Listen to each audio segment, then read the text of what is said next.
ठीक। Hello hello mic check. हाँ भाई, ऑडियो वीडियो क्लियर है सभी को?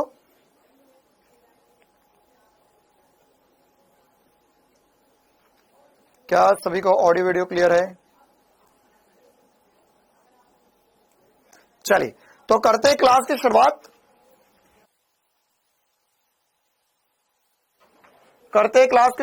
आज हम क्या पढ़ने वाले हैं? आज हम स्थिर विद्युत पढ़ेंगे और मतलब एक तरीके से रिवीजन करेंगे। तो स्थिर विद्युत में इंपॉर्टेंट से टॉपिक क्या क्या रहते हैं, है ना? सबसे पहले हमें विद्युत आवेश के बारे में पढ़ना है, कूलम का नियम, विद्युत क्षेत्र, विद्युत बल रेखाएं एवं विद्युत फ्लक्स के बारे में जानना है, गाउस का नियम, उसके अनुप्रयोग, स्थिर विद्युत स्थितिज ऊर्जा, विभव, समविभव पृष्ठ और विद्युत द्विध्रुव। हम बढ़िया है, मस्त मजे में। Very good afternoon. आज ए स्टार बैच की क्लास है क्या बेटा? ए स्टार बैच की क्लास का भी मैं आपको बता दूंगा, क्योंकि मेरी एक और क्लास लगी हुई है यार। अभी ये क्लास है, उसके बाद में 3 बजे से फिर क्लास है, तो अगर बीच में मुझे टाइम मिलता तो मैं जरूर क्लास लेने की पूरी कोशिश करूंगा, चिंता ना करो। हाँ, यूट्यूब पे केजे सर की क्लास चल रही है, बिल्कुल सही बात बोली आपने।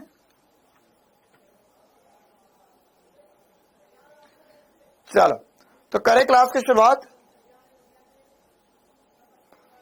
विद्युत धारा बेटा, आपने कल मैंने पूछा भी था क्लास में, तो मैक्सिमम बच्चों ने, आप लोगों ने मुझे स्थिर विद्युत का ही बोला था, तो इसलिए मैंने इलेक्ट्रोस्टैट्स लिया है।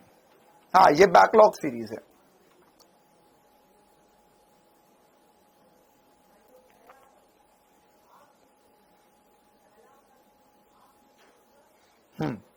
ये इलेक्ट्रोस्टैट से बैकलॉग सीरीज है। और किसी को कुछ पूछना है? L3 की स्लाइड्स नहीं आई है। हाँ, L3 की स्लाइड्स का मैंने बोल दिया, वो आ जाएंगे, अभी आ जाना चाहिए थोड़ी देर में।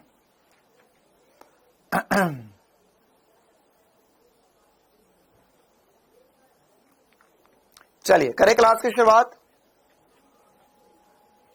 होमवर्क के 2 या 3 टाइम क्वेश्चन करना। हाँ, क्या नाम था इस बच्चे का? होमवर्क के क्वेश्चन बेटा कम से कम 1 से 2 बार तो करने पड़ेंगे, तब जाके सारे क्वेश्चन बनने लगेंगे आपके। चल तो करते हैं क्लास की शुरुआत। विद्युत आवेश में इंपॉर्टेंट सी बात है। देखो, विद्युत आवेश एकदम आसान सी बात होती है ना? विद्युत आवेश होता क्या है कि विद्युत आवेश किसी भी पदार्थ का वह गुण है जिसके कारण वह विद्युत क्षेत्र और उसके कारण वह, इधर डेफिनेशन में लिखी थी, एक बार बता देता हूं। हाँ, वो विद्युत चुंबकीय प्रभाव को उत्पन्न कर सकता है और महसूस कर सकता है, वह होता है विद्युत आवेश। ठीक है। इसके अलावा ऊपर वाली स्लाइड्स में क्या था? ऊपर वाली स्लाइड में बेसिक सी जानकारी, न्यूट्रॉन, प्रोटॉन, इलेक्ट्रॉन का द्रव्यमान और आवेश लिखा गया है। साथ ही साथ अगर हमारे पास आवेश की बात करें तो हम आवेश से क्या क्या करवा सकते हैं? आवेश स्थिर हो सकता है, आवेश नियत वेग से गति कर सकता है, आवेश त्वरित हो सकता है। तो आवेश जब स्थिर होता है तो उसे हम स्थिर विद्युत के अंदर पढ़ते हैं। जब आवेश नियत वेग से चलता है तो हम उसे विद्युत धारा और चुंबकीय प्रभाव के अंदर पढ़ते हैं। विद्युत धारा हमने पढ़ लिया, चुंबकीय प्रभाव हम पढ़ रहे हैं। इसके बाद में जब त्वरित गति करता है तो विद्युत चुंबकीय तरंगे उत्पन्न करता है। अब विद्युत आवेश में, है ना, बिल्कुल छोटी छोटी सी बात है कि सर अगर हमारे पास न्यूट्रॉन और इलेक्ट्रॉन और प्रोटॉन का संख्या बराबर होती है तो वो उदासीन होता है। अगर इलेक्ट्रॉन की संख्या ज्यादा हो जाती है प्रोटॉन से, कैसे होगा? अगर मैंने किसी भी पदार्थ को इलेक्ट्रॉन दे दिए तो वहां पर उसके पास इलेक्ट्रॉन की संख्या बढ़ जाएगी, वो ऋणात्मक होता है। और किसी भी वस्तु से इलेक्ट्रॉन निकाल लिए, मतलब इलेक्ट्रॉन की संख्या ज्यादा हो जाए प्रोटॉन से, तो उस कंडीशन में वो धनात्मक हो जाता है। क्या हो जाता है? धनात्मक हो जाता है। ठीक है। इसी प्रकार से अगर हम इसके मात्रक वगैरह पे चर्चा करें तो इसका मात्रक क्या होता है? इसका ऐसा ही मात्रक कूलाम होता है और इसमें इसका विमा A/T हो जाएगी। साथ ही साथ इसके अन्य मात्रक, मतलब सीजीएस मात्रक ESU होता है, इलेक्ट्रोस्टैटिक्स यूनिट, या स्टेट कूलम या फ्रैंकलिन, हम इसका सीजीएस मात्रक बोल सकते हैं। और एक कूलम जो होता है वो 3 × 10⁹ ESU के बराबर होता है, या एक ESU को हम 1/3 × 10⁹ कूलम लिख सकते हैं, या इसको 1 कर देंगे तो 3.3 × 10⁻⁻⁻ कूलम आ जाएगा। साथ ही साथ एक फराडे सबसे बड़ा मात्रक होता है आवेश का, ये 96498 कूलम या 96500 कूलम बोल सकते हैं हम। इसी प्रकार से एक मिली कूलम, माइक्रो कूलम और नैनो कूलम भी आपको पता होना चाहिए। मिली कूलम 10⁻³ होता है, माइक्रो 10⁻³ होता है, नैनो मतलब 10⁻⁹ कूलम होता है। साथ ही साथ एक और इंपॉर्टेंट सी बात आवेश के बारे में हम पढ़ते हैं, जिसे हम बोलते हैं विशिष्ट आवेश या स्पेसिफिक चार्ज। ये होता है आवेश बटे द्रव्यमान, मतलब कि इकाई द्रव्यमान में कितना आवेश है। जैसे हम बात करें प्रोटॉन की और इलेक्ट्रॉन की, देखो प्रोटॉन की और इलेक्ट्रॉन की बात होगी क्योंकि न्यूट्रॉन के पास कोई आवेश होता नहीं है। तो अगर हम बात करें प्रोटॉन की, तो प्रोटॉन में आवेश बटा द्रव्यमान करेंगे तो 9.6 इंटू 10⁻7 आएगा, और इलेक्ट्रॉन में बात करेंगे तो 1.7 इंटू 10⁻11 आएगा। मतलब कि इकाई द्रव्यमान में इलेक्ट्रॉन के पास आवेश बहुत बहुत बहुत ज्यादा है। हाँ बेटा, ये रिवीजन क्लास है या बैकलॉग सीरीज की क्लास है।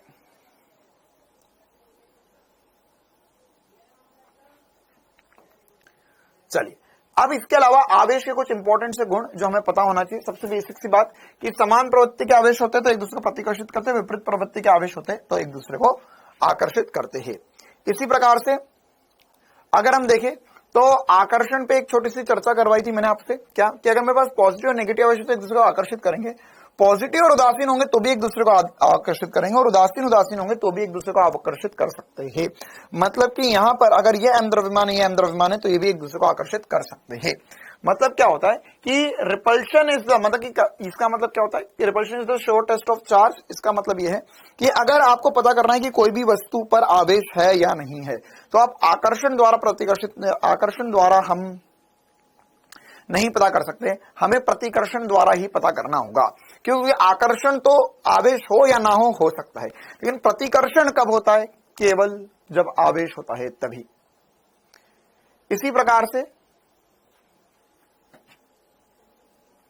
इसी प्रकार से आगे बढ़ते हैं।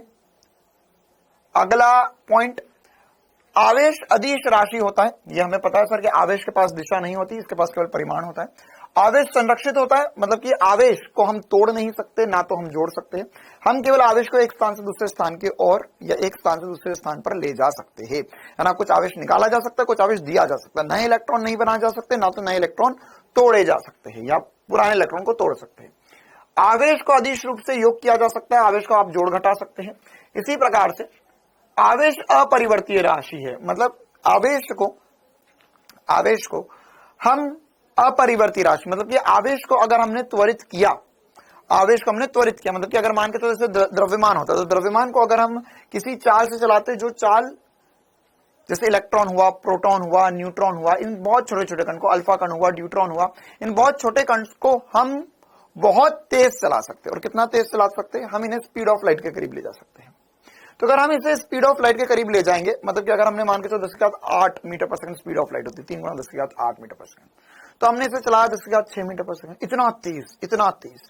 तो उस कंडीशन में क्या होता है, जब वेग बढ़ता है तो द्रव्यमान बढ़ जाता है किसी भी वस्तु का। लेकिन आवेश के साथ ऐसा नहीं होता। कण का वेग परिवर्तित करने पर द्रव्यमान परिवर्तित होता है, पर आवेश बदलता नहीं है। तो ये आवेश के कुछ बेसिक से गुण है जो हमें पता होना चाहिए। इसी प्रकार से आवेश का हस्तांतरण किया जा सकता है, आवेश को एक स्थान से दूसरे स्थान पर ले जा सकते हैं, और आवेश सदैव द्रव्यमान के साथ होता है ना। मतलब कि ऐसा संभव नहीं है कि किसी के पास आवेश और उसके पास द्रव्यमान ना हो। क्यों? क्योंकि आवेश किससे आएगा? इलेक्ट्रॉन से आएगा, और इलेक्ट्रॉन के पास द्रव्यमान होता है। मतलब कि देखो, इलेक्ट्रॉन के पास द्रव्यमान भी है, आवेश भी, लेकिन न्यूट्रॉन के पास द्रव्यमान है लेकिन आवेश नहीं है। मतलब कि द्रव्यमान तो होगा ही होगा, आवेश हो भी सकता है, नहीं भी हो सकता है किसी भी वस्तु के पास। इसी प्रकार से लास्ट और सबसे इंपॉर्टेंट सी बात है ना, सबसे इंपॉर्टेंट सी बात जो हमको पता होनी चाहिए थी, या सबसे इंपॉर्टेंट सी बात जिस पर हमें क्वेश्चन करने थे, या जिस पे हमने बहुत सारे सवाल प्रैक्टिस किए, यह होता है क्वांटीकरण। क्या होता है? क्वांटीकरण। तो क्वांटीकरण क्या होता है? क्वांटीकरण होता है Q बराबर प्लस माइनस NE। अमन पांडे, मूर्ख आदमी, तूने ये सब कुछ पढ़ रखा है क्या पहले से? ये बता। और अब पढ़ रखा है तो मैं यहाँ पे फटाफट रिवीजन करवाने आया हूं यहाँ पर, ठीक है। यहाँ पर चीजें एकदम डिटेल में नहीं समझाई जाएगी। अगर आप में से, चलो पहले तो ये बता दो ना, क्योंकि मुझे लग रहा है कुछ फालतू के बच्चे आ जाते हैं जो मेन क्लास भी करेंगे, उनको बैकलॉग सीरीज भी करनी है, उनको रिवीजन भी करना है। तो अगर आपको करना है तो शांति से बैठे मेरी क्लास में, ना भगा दिया जाएगा। कितने बच्चे ऑलरेडी ये चैप्टर पढ़ चुके हैं, और कितने बच्चे हैं जिन्होंने ये चैप्टर नहीं पढ़ा था, जो बैकलॉग सीरीज में पढ़ने आए हैं? तो अगर आप बैकलॉग सीरीज में पढ़ने आए हो तो एक बार हाँ बोल दो, मैं जानना चाहता हूं, वरना बैकलॉग सीरीज में बंद कर दूंगा। फिजिक्स के लिए तो मैं बिल्कुल बंद कर दूंगा, क्योंकि अगर सब कुछ आपको क्लास में पढ़ाया जा रहा है तो ये जो है ये उनके लिए थी जो जो बच्चों की क्लासेस छूट चुकी है, और अगर जिनकी क्लास छूट चुकी है अगर वो ही नहीं आ रहे हैं तो ये करवाने का कोई मतलब नहीं है।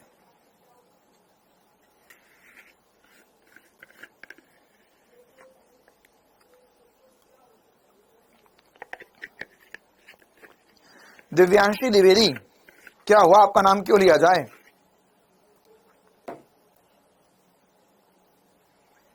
केवल 2 बच्चों ने अभी तक बोला है कि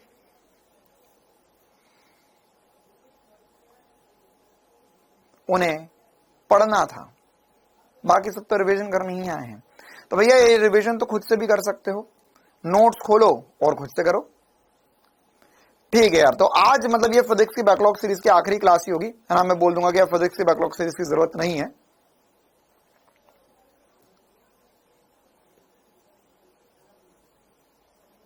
अच्छा, 3 क्लास नहीं होगी थी, ठीक है, चलो ठीक है।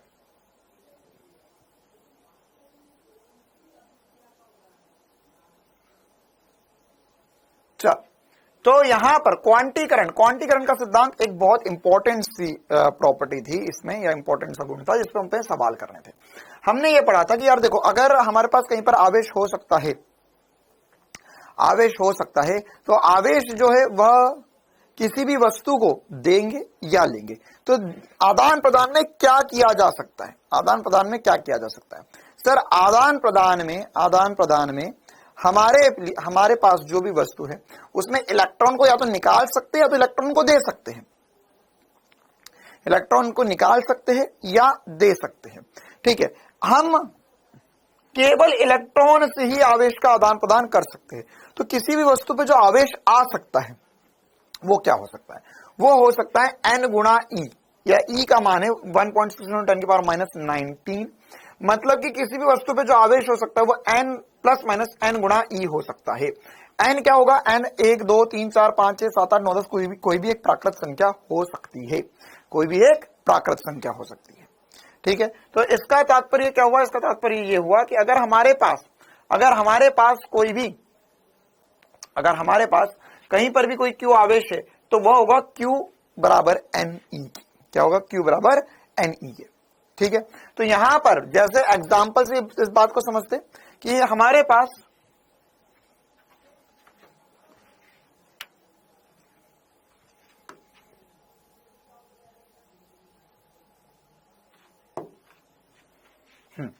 अगर हमारे पास Q बराबर NE होता है, तो उसमें हमें क्या क्या आवेश संभव है कहीं पर भी। तो जैसे हमारे पास न्यूनतम संभव आवेश होगा वो 1.6 10 की पावर -19 कूलम होगा, उससे कम आवेश संभव नहीं है। जैसे 1.6 10 की पावर -20 -21 -30 ये कोई भी आवेश संभव नहीं है। क्यों? क्योंकि ये कम होते जा रहे हैं।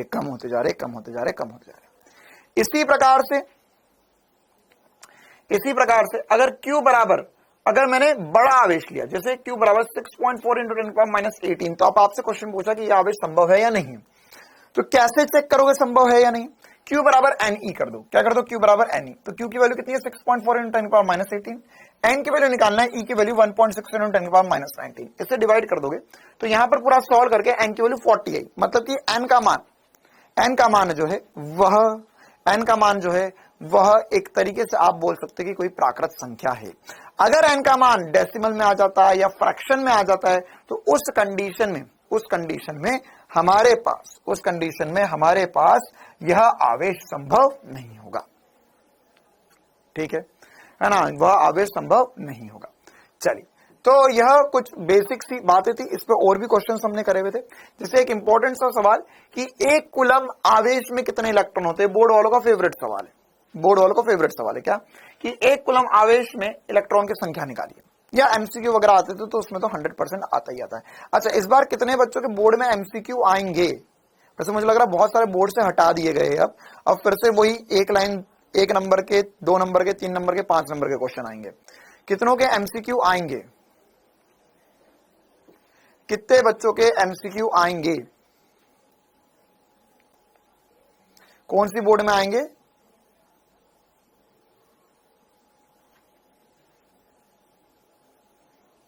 अच्छा, यूपी बोर्ड में आएंगे। हाँ, 10वीं में आए थे, 12वीं में, है ना, कुछ बोर्ड्स ने हटा दिए हैं अब। बिहार में भी आएंगे। हाँ बिहार में तो आएंगे, बिहार में तो आएंगे, बिहार में तो इतना बड़ा पेपर बनाना होता उनको। तो क्या केवल एमपी बोर्ड से हटाए गए हैं? एमपी वालों के साथ दुर्व्यवहार किया गया है। चलो देखो, क्योंकि एमपी वाले कुछ बच्चे बोल रहे थे कि एमपी बोर्ड से सर एमसीक्यू हटा दिए गए, बाकी यूपी में भी आ रहे, बिहार में भी आ रहे, चलो छत्तीसगढ़ में भी आ रहे। हाँ भाई, तो एक कूलम आवेश में इलेक्ट्रॉन की संख्या कैसे निकालेंगे? Q बराबर N रखेंगे, Q की वैल्यू 1 रखेंगे, इससे डिवाइड करेंगे, तो इसको सॉल्व करके हम लेकर आ सकते हैं 6.25 × 10⁻18। ये बहुत इंपॉर्टेंट होता है, बहुत इंपॉर्टेंट होता है, जो आपको याद होना चाहिए था। ठीक है, ये मान आप हमेशा के लिए याद रख लो कि 1 बटा 1/1.6 × 10⁻19 करेंगे तो वह होता है 6.25 × 10⁻18 के बराबर। तो यह इलेक्ट्रॉन की संख्या होती है एक कूलम आवेश में। इसके अलावा और भी कुछ हमने क्वेश्चंस करे थे, जैसे निम्न में से वस्तु पर कौन सा आवेश हो सकता है, तो इसी पे कैलकुलेशन करे थे 0.32 × 10⁻18। इसको सब देखो, वो Q बराबर N ही करना है और उसको सॉल्व करना है बस। जैसे यहां पे सॉल्व किया तो 2 आया, मतलब ये आवेश संभव है। यहां पे सॉल्व किया तो सर ये तो साफ दिख रहा है 10⁻20 है, मतलब कि 10⁻19 से छोटा है, तो ये संभव नहीं होगा। यह है 10⁻21, तो ये भी संभव नहीं होगा। -19 से छोटा नंबर आएगा तो वह संभव नहीं होगा। इसी प्रकार से Q बराबर 7 × 10⁻18 दिया हुआ है, तो यह अभी संभव नहीं होगा। ठीक है, तो बड़ा आवेश अगर होता है तो वही संभव हो पाता है। इसी प्रकार से जैसे हम यहां पर देखें तो ये लिखा हुआ है 5, अब देखो इसमें एक और ट्रिक बताई थी मैंने कि अगर बहुत बड़ा आवेश आ जाए, जैसे 6 × 10⁻−10, 5 × 10⁻5, 2/3, 5.97 कूलम, तो अब आपको लगेगा सर ये तो डेसिमल में। हाँ, आवेश डेसिमल में, लेकिन इलेक्ट्रॉन की संख्या डेसिमल में थोड़ी ना आएगी, है ना, क्योंकि देखो यार ये सारे आवेश आप बिना देखे बोल सकते हो कि हाँ ये आवेश संभव है। क्यों सर, डायरेक्टली कैसे बोल सकते हैं हम ये आवेश संभव है? क्योंकि यहां पर अगर मैं 10⁻11, 10⁻10, -9, 10 ये ऐसी संख्या लेते तो बहुत बड़ी है, बहुत बड़ी संख्या है, तो बहुत बड़ी, तो n का मान बहुत बड़ा आएगा। तो n का मान बहुत बड़ा आएगा, 10⁻5 आ रहा, 10⁻6 आ रहा, 10⁻7 आ रहा, लाखों करोड़ों इलेक्ट्रॉन होंगे, तो वो तो आवेश संभव होगा ही होगा, वो आवेश संभव होगा ही होगा। ये सारे आवेश आप बिना देखे बोल सकते हो कि ये संभव है ना। जैसे इसमें मैंने करके बताया था कि अगर मैंने लिखा 2/3 आवेश है ना, तो देखो ये 4 तो संभव है, लेकिन अगर मेरे पास 2/3 लिखा हुआ है तो ये आवेश संभव है या नहीं है। तो सर इसको चेक करने का, तो E की वैल्यू 1.6 × 10⁻19 होती है, तो N की वैल्यू 2/3 आ गई, तो ये संभव नहीं है, बाकी सब संभव है। ठीक है सर, एमपी की 90% स्कूल सीएम राइज हो चुकी है, मतलब अच्छा। इसी प्रकार से और भी कुछ मैंने क्वेश्चंस करवाए थे, ये आप खुद से भी प्रैक्टिस कर सकते हैं कि एक चालक में कितने इलेक्ट्रॉन हटाने चाहिए कि 3.5 नैनो कूलम धनात्मक आवेश आ जाए। तो वही वाली बात है, नैनो कूलम मतलब 10⁻9 होता है, तो 3.5 × 10⁻9 डिवाइडेड बाय 1.6 × 10⁻19, इसको पूरे को सॉल्व किया तो यहाँ पे n की वैल्यू आई हमारी, तो इतने इलेक्ट्रॉन हटाने चाहिए, या वही वाली बात है। 3/2 नहीं होगा ना सर, नहीं 2/3 लिखा हुआ बेटा, यहाँ पे 2/3, तो 2/3 लिखा हुआ है तो ये संभव नहीं है, लेकिन 2/3 कूलम लिखा हुआ है तो वो संभव है, क्योंकि 2/3 कूलम आवेश तो बहुत बड़ा आवेश हो गया, लेकिन 2/3 बहुत छोटा आवेश है ना। 2/3 मतलब कि कितना हो गया, 2/3 × 1.6 × 10⁻19, मतलब ये तो बहुत छोटा हो गया, और ये पूरा 2/3 कूलम है, तो 2/3 कूलम आवेश तो संभव होगा, इसमें 10⁻19 गुना होगा। अच्छा, केंद्र विद्यालय जैसे हो गया, ओके। चलिए इसी प्रकार से हाँ और भी कुछ क्वेश्चंस किए थे, है ना, ये आप एक बार खुद से भी प्रैक्टिस कर सकते हैं। हमें बोला है कि उदासीन गोले पर प्रति सेकंड 10⁻12 अल्फा कण मारे जाते हैं, उस समय की गणना कीजिए जिसमें गोले पर 2 माइक्रोकूलम आवेश हो जाता है ना, 2 माइक्रोकूलम आवेश हो जाता है। तो क्या करना है, हमें बोला है कि यहां पर अल्फा कण गिर रहे हैं, तो कितने अल्फा कण गिरे, बोला है प्रति सेकंड 10⁻12 अल्फा कण गिर रहे हैं, और हमें बोला है कि उस पर आवेश 2 माइक्रोकूलम हो जाए, तो Q की वैल्यू 2 माइक्रोकूलम 2 × 10⁻6, तो कितने कितना आवेश गिरना चाहिए, पहले ये निकाल लिया हमने। तो अब यहां पर हमने एक छोटी सी बात करी, 2 से मल्टीप्लाई किया। क्यों? क्योंकि हर एक अल्फा कण पे जो आवेश होता है वो 2 प्रोटॉन, अल्फा कण के पास क्या है, 2 प्रोटॉन 2 न्यूट्रॉन है, तो उस पे जो आवेश है वो दुगना आवेश है, उस पे आवेश जो है वो कितना है, दुगना आवेश है। तो यहां पर हमने कर दिया दुगना, क्या कर दिया, दुगना। तो Q की वैल्यू 2 इंटू 10⁻⁶, एन तो एन ही होता है, E की वैल्यू होगी 2 इंटू 1.6 10⁻⁻19, ठीक है, 2 इंटू 1.6 10⁻⁻19 होएगा। आई बात समझ में? तो यहां से हमने सॉल्व किया तो एन की वैल्यू होगी, मतलब 6.25 इंटू 10⁻12 कण चाहिए हमें उस पर 2 माइक्रोकूलम आवेश लाने के लिए। अब कितना समय लगेगा इसके लिए? तो सर 1 सेकंड में उसके बाद 12 आ रहे, हमें इतने चाहिए, तो इसमें 6.25 सेकंड्स लगेंगे, उतनी देर में 2 माइक्रोकूलम आवेश आ जाएगा। इसी प्रकार से और भी बहुत सारे क्वेश्चंस प्रैक्टिस किए थे हमने, है ना। जैसे इसमें दिया हुआ था कि एक ठोस द्रव्यमान में 5 × 10⁻21 परमाणु है, यदि ठोस के प्रत्येक 0.01% परमाणु पर एक एक इलेक्ट्रॉन निकाल लिया जाए तो कितना आवेश हो जाएगा। तो हमने बोला 0.01% किसका, 5 × 10⁻21 का, तो उसका हमने निकाला 0.01% इतना होगा। अब इतने आवेश या इतने इलेक्ट्रॉन निकालने पे आवेश कितना आ जाएगा, तो Q बराबर Ne से सॉल्व किया। तो वही वाला फॉर्मूला है जिसमें हम सारी चीजें कर सकते हैं। चलिए, इसके अलावा है ना, हमने अगला टॉपिक जो पढ़ा था वो था आवेशन की विधियां। आवेशन की कौन कौन सी विधि होती है, ठीक है। तो आवेशन की विधि में हमारे पास 3 प्रकार की मेन विधि होती है। एक होता है घर्षण, प्रेरण और चालन। घर्षण में क्या होता है कि जब भी हम एक वस्तु को दूसरी वस्तु पर रगड़ते हैं तो रगड़ने के कारण क्या होता है, जो ऊर्जा होती है उससे इलेक्ट्रॉन एक वस्तु से दूसरी वस्तु पर स्थानांतरित हो जाते हैं। अब किस 2 वस्तु को रगड़ेंगे तो किससे आवेश किस पर जाएगा, ये कैसे पता चलेगा? तो ये हमारे पास कुछ एग्जाम्पल है कि जब हम कांच की छड़ और रेशम के कपड़े को रगड़ते हैं तो रेशम के कपड़े पे इलेक्ट्रॉन आ जाते हैं, कहां से, कांच की छड़ से, तो ये ऋणावेशित हो जाता है, ये धनावेशित हो जाता है। इसी प्रकार से ऊनी वृत्त और रबर, अंबर वगैरह को रगड़ेंगे तो ऊनी वृत्त धनावेशित हो जाएगा, ये रॉड ऋणावेशित हो जाएगी। तो इस प्रकार से हम देख सकते हैं कि आवेश एक जगह से दूसरी जगह पर स्थानांतरित होता है और एक वस्तु पॉजिटिव एक नेगेटिव हो जाती है।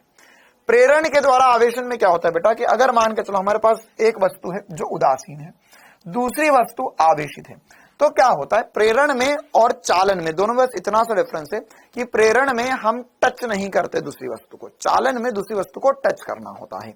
तो यहां पर प्रेरण को हम ऐसा समझ सकते हैं कि अगर ये चिंटू था, ये मुन्नी के पास गया, ये बैठा हुआ है, ये इसने टच नहीं किया, लेकिन मुन्नी के दिल में कुछ कुछ होता है, तो यहां पर नेगेटिव आवेश इधर आ जाएगा, पॉजिटिव आवेश इधर आ जाएगा। तो यहां पर अभी भी उदासीन ही है, नेट आवेश 0 है, लेकिन क्या होता है कि यहां पर हमने इधर से पॉजिटिव आवेश की अर्थिंग कर दी। अर्थिंग कर दी मतलब क्या हुआ कि यहां पर ये पॉजिटिव आवेश पृथ्वी में चलेगा, तो पॉजिटिव आवेश पृथ्वी में चले गया मुन्नी का, और अगर अब चिंटू दूर भी हो जाए तो मुन्नी पे केवल और केवल नेगेटिव आवेश ही बचा है, ठीक है। उसी चीज को हम यहां पर इस एग्जांपल से भी समझ सकते हैं कि हम एक रॉड को लेकर आए तो यहाँ पे एक उदासीन गोला था, इस पे इधर नेगेटिव हो गया, इधर पॉजिटिव हो गया। पॉजिटिव आवेश को हमने भू संपर्कित कर दिया, मतलब उधर से आवेश निकल गया, और जब भू संपर्कित करे तब तक ये पॉजिटिव छड़ को पकड़ कर रखना पड़ेगा ताकि इसका नेगेटिव इधर रहे, पॉजिटिव इधर से गायब हो जाए। अब ये छड़ को हटा दो आप तो ये पूरे पे नेगेटिव आवेश आ जाएगा। साथ ही साथ यहां पर प्रेरण में कुछ इंपॉर्टेंट सी बातें हैं, प्रेरण में कुछ इंपॉर्टेंट सी बातें, क्या क्या इंपॉर्टेंट सी बातें हैं कि अगर हमारे पास प्रेरण से संबंधित कुछ इंपॉर्टेंट बातें कि प्रेरित करने वाली वस्तु ना तो आवेश प्राप्त करती है ना तो आवेश खोती है ना, जो प्रेरण करने गई है उसको कोई फर्क नहीं पड़ता। दूसरी वस्तु जो होती है वो हमेशा विपरीत प्रकृति में आवेशित होती है, मतलब कि अगर पॉजिटिव वस्तु गई तो दूसरी वाले को नेगेटिव करके आ जाएगी।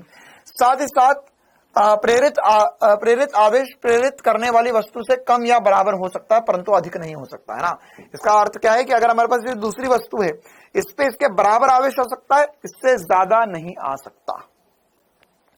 और लास्ट बात, प्रेरण केवल वस्तुओं में संभव है, कणों में संभव नहीं है ना, मतलब कि हम इलेक्ट्रॉन प्रोटॉन में प्रेरण नहीं करवा सकते, उनमें आवेश एक समान रूप से पूरे द्रव्यमान में वितरित होता ही होता है।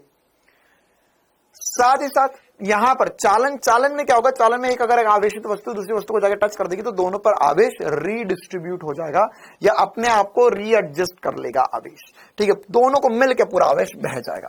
जैसे यहां पर मान के चलो ये आवेशित थी या अनावेशित थी, दोनों को जैसे टच किया हमने, तो टच करने के बाद में अगर इस पे 1 कूलम आवेश था, इस पे कुछ नहीं था, तब दोनों को मिलाकर 1 कूलम आवेश है।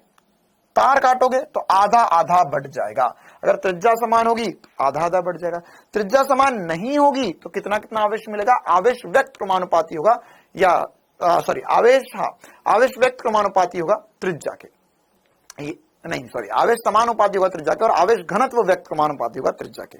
ये कैसे पता चलता है, ये आगे चलकर अभी मैं आपको रिवाइज कराऊंगा। तो विभव, जैसे ही हम दोनों तारों को जोड़ते हैं तो इनका विभव समान हो जाता है, तारों को जोड़ने पर विभव समान हो जाता है। तो तारों को जोड़ा तो विभव समान हो जाता है। तो यहां पर हम ऐसा देख सकते हैं कि प्रारंभिक आवेश Q1 Q2 था, अंतिम आवेश इसमें capital 1 capital Q1 capital Q2 हो गया, और जो आवेश आएगा वह समानुपाती होगा त्रिज्या के, समानुपाती होगा त्रिज्या के। तो इसमें मैंने आपको आने वाली क्लासेस में विभव वगैरह में पूरा मेथड भी बताया था कि हम एग्जैक्टली कैसे आवेश निकाल सकते हैं, और बाकी जिनकी क्लासेस छूटी भी है तो कोई दिक्कत वाली बात नहीं, ये तो मैंने आपको हजारों बार बता दिया है कि अगर मेरे पास इस पर आवेश Q1 इस पर आवेश Q2 है और Q1 बटा Q2 बराबर है R1 बटा R2 की, क्योंकि आवेश क्या समानुपाती है त्रिज्या के, और टोटल आवेश Q है, तो हम क्या लिख सकते हैं, Q1 बराबर लिखेंगे R1 अपॉन में R1 plus R2 into Q total. तो इससे हम Q1 Q2 निकाल सकते हैं।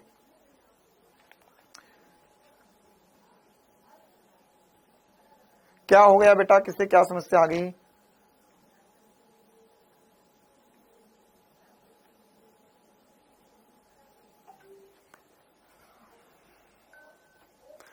थोड़ा अब तुमने 1 महीने पहले बैच क्यों ज्वाइन कर लिया ये वाला, अभी तुम्हें उड़ान बैच ज्वाइन करना चाहिए था, तुमने आरएम बैच ज्वाइन कर लिया। कौन है ये? जुगनू बेटा, आपने गलत बैच ज्वाइन कर लिया, आपको ये वाला बैच अभी ज्वाइन करना ही नहीं चाहिए था, क्योंकि ये वाले बैच में ऑलरेडी आधे से ऊपर सिलेबस हो चुका है अब तो।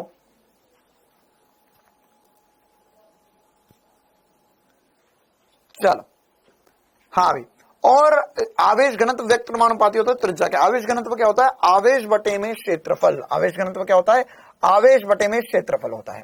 तो आवेश बटे में क्षेत्रफल, आवेश कितना है, Q बटे में क्षेत्रफल 4πr²। तो इससे आवेश घनत्व हमें पता चला व्यक्त क्रमानुपाती होगा त्रिज्या के। मतलब कि अगर मान के चलो मेरे पास कुछ इस प्रकार की आकृति है, तो जहां तिकोना या जहां पे नुकीली जगह होगी वहां पे त्रिज्या कम होगी, आवेश घनत्व ज्यादा होगा। जहां त्रिज्या ज्यादा होगी वहां पे आवेश कम होगा, क्योंकि आवेश घनत्व व्यक्त क्रमानुपाती है त्रिज्या के। चलिए, इसी प्रकार से अगली इंपॉर्टेंट सी बात जो हमने पढ़ी, सबसे इंपॉर्टेंट सी बात, कूलम का नियम। कूलम का नियम, कूलम का नियम क्या होता है कि यदि मेरे पास दो आवेश Q1 Q2, तो इनके मध्य जो बल लगेगा वो बराबर होता है K Q1 Q2 बटे में R², और इसमें K जो होता है ना। अब लेक्चर नंबर 3 की तरफ हम जा रहे हैं, है ना। लेक्चर नंबर 1 और 2 हमने कर लिए हैं, लेक्चर नंबर 3 में हमने आपको कूलम का नियम डिटेल में समझाया था।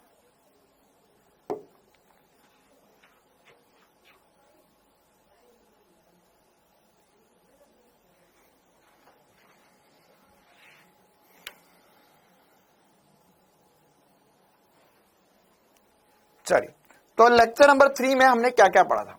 लेक्चर नंबर 3 में हमने सबसे इंपॉर्टेंट सी बात कूलम का नियम पढ़ा था। तो कूलम का नियम ये कहता है कि अगर मेरे पास दो आवेश है तो इनके मध्य जो बल लगेगा वो इन दोनों को मिलाने वाली रेखा के अनुदिश लगता है, और ये आकर्षण भी हो सकता है, प्रतिकर्षण का बल भी हो सकता है। और F बराबर होगा K Q1 Q2 बटे में R²। ओहो, ये बच्चा बहुत परेशान हो गया है क्या? जुगनू बेटा चिंता ना कर, है ना, चिंता ना कर, आराम से, है ना। अब ऐसा लाइव क्लास के पीछे मत भागना, लाइव क्लास के पीछे मत भागना। तुम्हारा जितना छूटा हुआ है वो सब कुछ डेली कम से कम 1 से 2 क्लासेस देखने की कोशिश करो, और साथ साथ में नोट्स बनाते जाओ, क्वेश्चंस लगाते चलो, तो आराम से कवर हो जाएगा, ठीक है। अब उसमें कोई दिक्कत वाली बात नहीं है, आपने अभी ज्वाइन किया तो कोई दिक्कत नहीं है ना। तो आप जितना आपने पुराना पढ़ा है, फिजिक्स में बता देता हूं कैसे करना। फिजिक्स में क्लास 11th के जो चैप्टर्स है उसमें स्टार्टिंग के 3-4 चैप्टर कर लो, उसके बाद के छोड़ भी सकते हो, और क्लास 12th का अभी स्टार्टिंग से कर लो, ठीक है।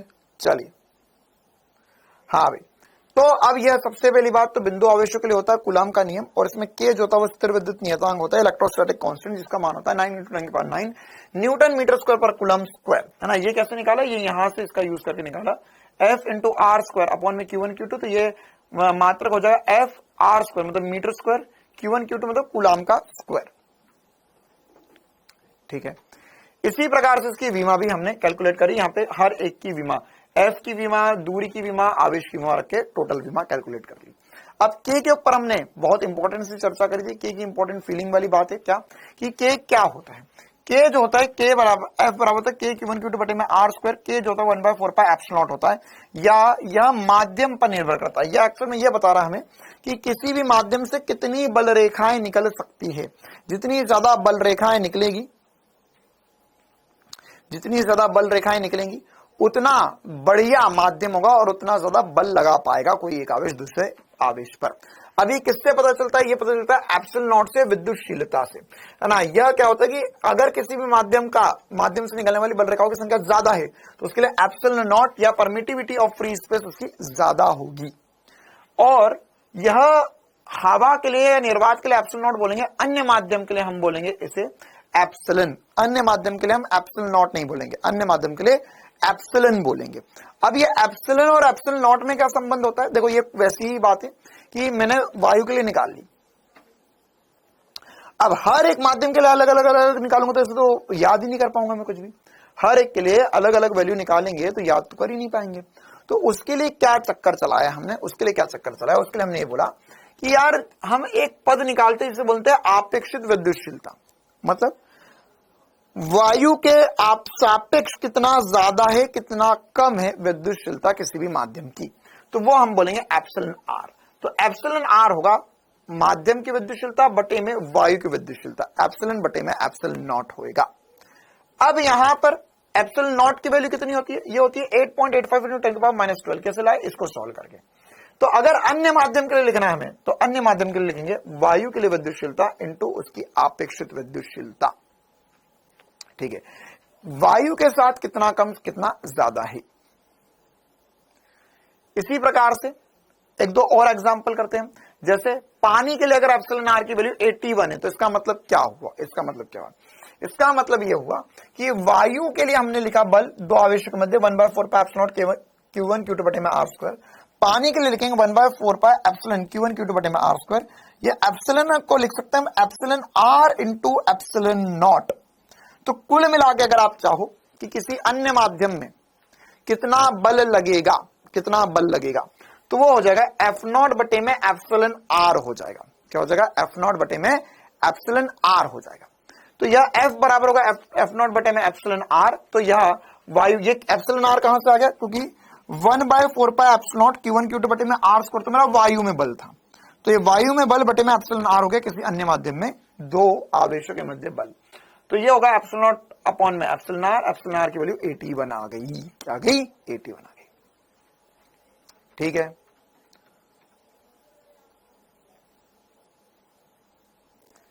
चलो,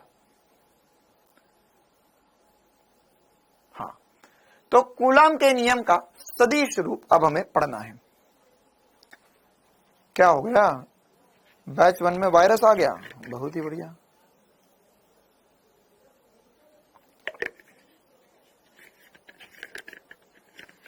हेलो हेलो, माइक चेक।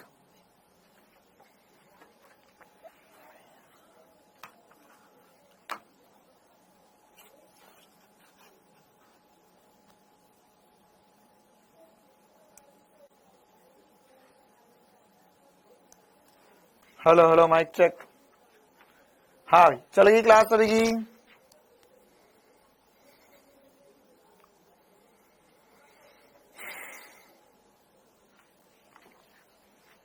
हाँ भाई, क्लास चल रही है, क्लास चल रही है, क्लास चल रही है, क्लास चल रही है।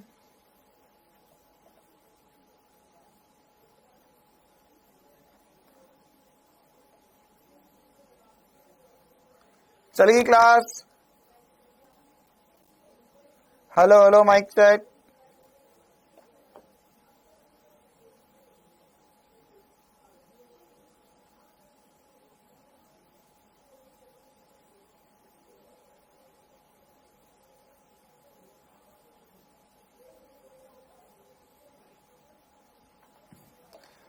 चल गई क्लास? हेलो,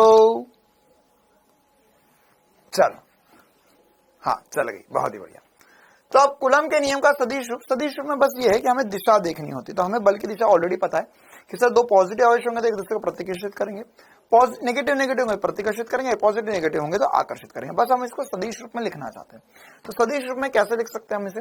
अगर मुझे F21 लिखना है, मतलब दूसरे पे बल पहले वाले के कारण, तो इसे बोलेंगे F21, ये बराबर होगा K Q1 Q2 बटे में R स्क्वायर R कैप।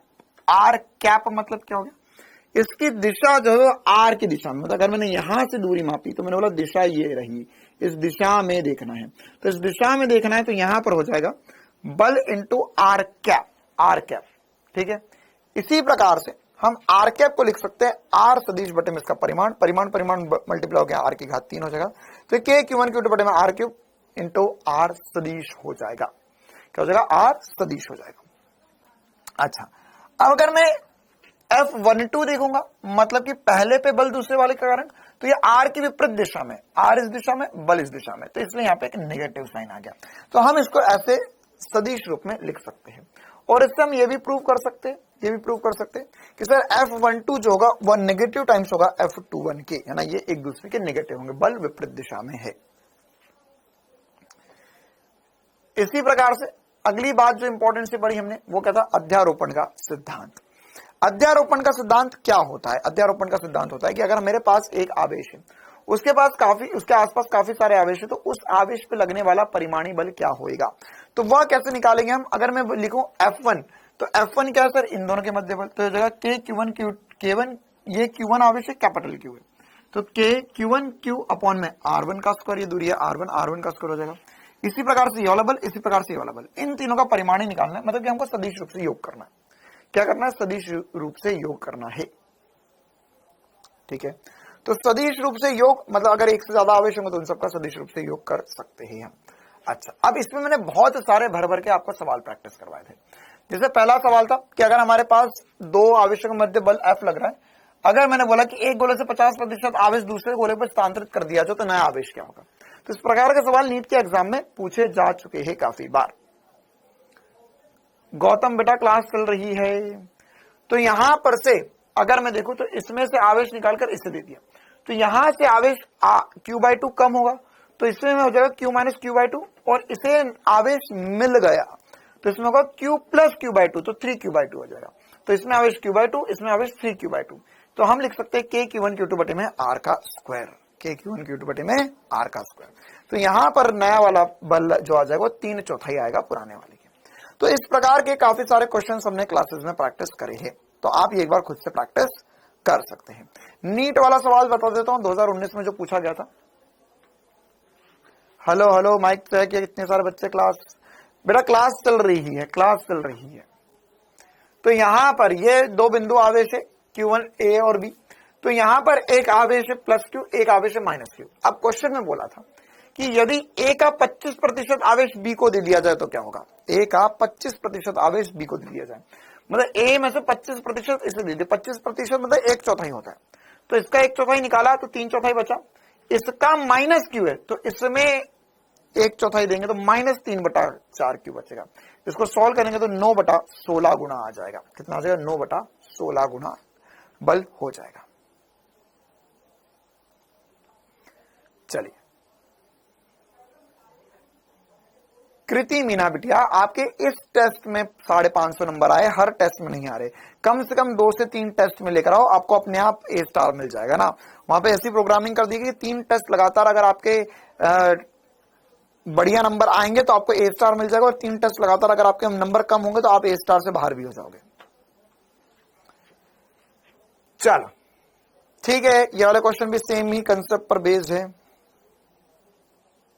हाँ देखो, अभी जो मैं आपको बता रहा था पीछे थोड़ी देर पहले पीछे की तरफ जो बता रहा था, ये उसी कंसेप्ट का फॉर्मूला लिखा हुआ है। क्या? कि अगर मेरे पास यहाँ पे आवेश +Q है, यहाँ पे -5Q है, ठीक है, तो टोटल आवेश हो गया -4Q।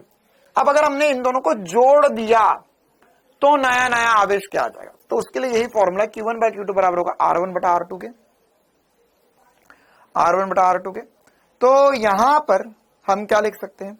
यहां पर Q1 जो होगा वो होगा R1 upon R1 plus R2 into Q total, ये बटे में इन दोनों का योग इंटू Q टोटल। इसी प्रकार से Q2 अभी तो ये डायरेक्ट कर दिया मैंने, क्यों? क्योंकि दोनों की त्रिज्या बराबर, तो दोनों की त्रिज्या बराबर तो आधा आधा बढ़ जाएगा, तो माइनस 4Q आवेश है तो माइनस 2Q इससे मिला, माइनस 2Q इससे मिला, आधा आधा आवेश बढ़ गया। ये सारे होमवर्क में क्वेश्चंस दिए थे, अगली क्लास में मैंने डिस्कस किए थे, अगली क्लास की पीपीटी में एक बार खोल लेता हूं।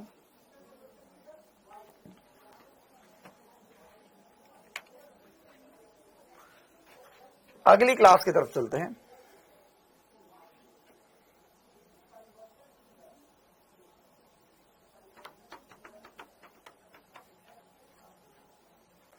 चलिए, तो अगली क्लास में हमने क्या क्या डिस्कस किया था? लेक्चर नंबर 4 में स्थिर विद्युतिकी के,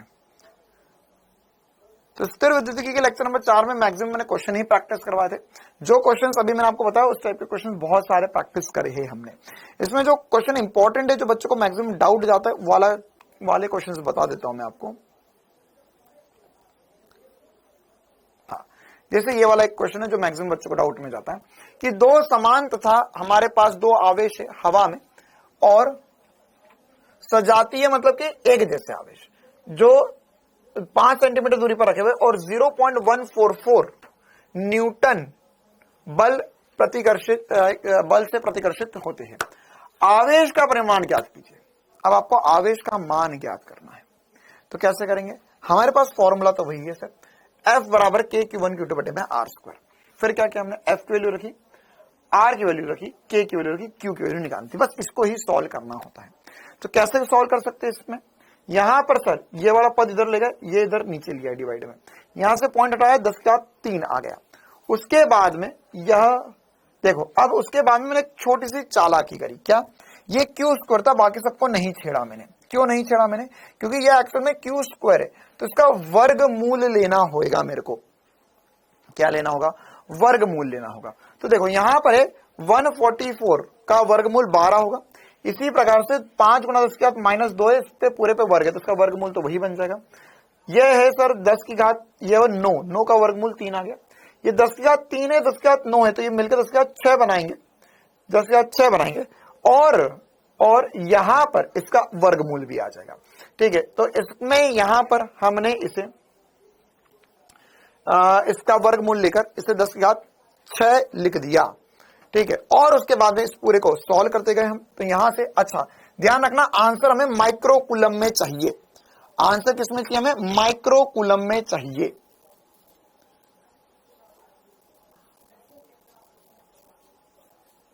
आंसर हमें माइक्रो कूलम में चाहिए।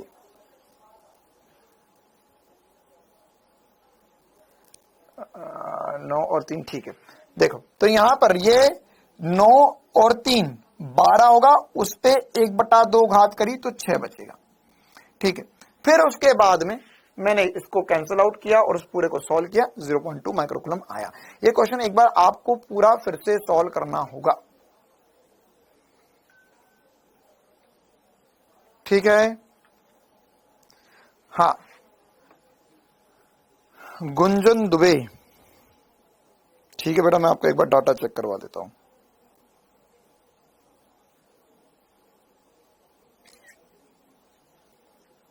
चलो आगे बढ़ते इसी प्रकार से। ये वाले सारे सवाल होमवर्क में दिए गए थे, एक बार कृपया करके ट्राई कीजिए, सभी से बनेंगे, आसान सवाल है, इनमें कोई बड़ी दिक्कत वाली बात नहीं है। अच्छा चलिए अगले प्रकार के सवाल की तरफ बढ़ते हैं। अब हमें ऐसे कुछ सवाल आ सकते हैं जिसमें यहां पर क्यों आवश्यक, क्यों आवश्यक, क्यों आवश्यक। अब हमें बोला किसी एक आवेश में परिमाणी बल बताइए, तो परिमाणी बल का पहले एक SP स्टार बता देता हूं मैं आपको, जो मैंने पहले डिस्कस किया था आपसे, कि मेरे पास दो समान बल होते हैं और उनके मध्य कोण थीटा होता है। तो अगर कोण 60 डिग्री हो तो परिमाणी √3 गुना होता है, 90 डिग्री के लिए √2 होता है, 120 डिग्री के लिए FU का 120 डिग्री के लिए 0 हो जाएगा। ठीक है, तो F नेट जो होगा वो बराबर होगा 2F0 cos थीटा बटा 2, 2F0 cos थीटा बटा 2 होगा। तो यहां पर अगर हमारे पास दो ये और ये दो बल है किसी भी एक आवेश में, तो इनके मध्य कोण कितना है? इनके मध्य कोण 60 डिग्री है। दोनों बल समान है, KQ square by A square, KQ1 Q2 by R square, KQ1 Q2 by R square. तो यहां पर इसे भी F0 बोला, F0 बोला, परिमाणी जो होगा √3 गुना होगा, क्योंकि 60 डिग्री के लिए सर √3 होता है। तो यहां हमने इसे सॉल्व कर लिया। इसी प्रकार से और भी बहुत सारे क्वेश्चन कैलकुलेट किए गए हैं। जैसे यहाँ पर 4 आवेश थे तो इसके लिए कैलकुलेट किया, तो किसी भी एक आवेश पे देखेंगे तो ये ऐसे प्रतिकर्षित कर रहा है, ऐसे प्रतिकर्षित कर रहा है, ये ऐसे प्रतिकर्षित कर रहा है, ठीक है। तो इस पे 3 बल लगेंगे, ये F0 होगा, ये F0 होगा, ये दोनों बराबर है, लेकिन इसमें दूरी √2a होगी, है ना। ये वाली दूरी √2a हो जाएगी, तो k² अपॉन में √2a का स्क्वायर, या k² अपॉन में 2a का स्क्वायर हो जाएगा। तो F0 बटा 2 हो गया, ये F0 है, ये F0 है, k² अपॉन में a स्क्वायर को F0 बोल दिया। अब सर ये दोनों का परिमाणी, ये दोनों एक दूसरे के लंबवत है, ये दोनों एक दूसरे के लंबवत है, तो परिमाणी √2 F0 हो जाएगा। तो इस दिशा में नेट बल कितना हो जाएगा, नेट बल हो जाएगा √2 F0 अपॉन में F बटा 2। तो इसको जोड़ दिया,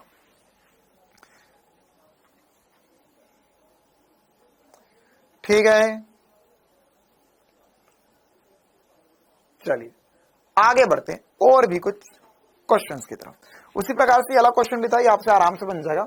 10 - 5 और 15 माइक्रोकूलम रखा हुआ था और इस पे मुझे परिमाणी बल निकालना था, ठीक है। तो इसमें परिमाणी बल निकालने में बस ये बात ध्यान रखना पड़ेगी कि √FA का स्क्वायर प्लस FC का स्क्वायर करना पड़ेगा, क्योंकि ये दोनों एक दूसरे के लंबवत रहेंगे। अच्छा, इसके अलावा एक दो और इंपॉर्टेंट सी बातें बताई थी मैंने आपको, साम्यावस्था पर सवाल या साम्यावस्था पर उदाहरण। क्वेश्चन में कैसा बोलता है कि यहाँ पे हमारे पास +Q आवेश है, यहाँ पे +Q1 आवेश है, यहाँ +Q2 आवेश है। इस लाइन पे एक और आवेश कहां रखूं ताकि उस पे लगने वाला नेट बल 0 हो जाए, ठीक है, नेट बल 0 हो जाए।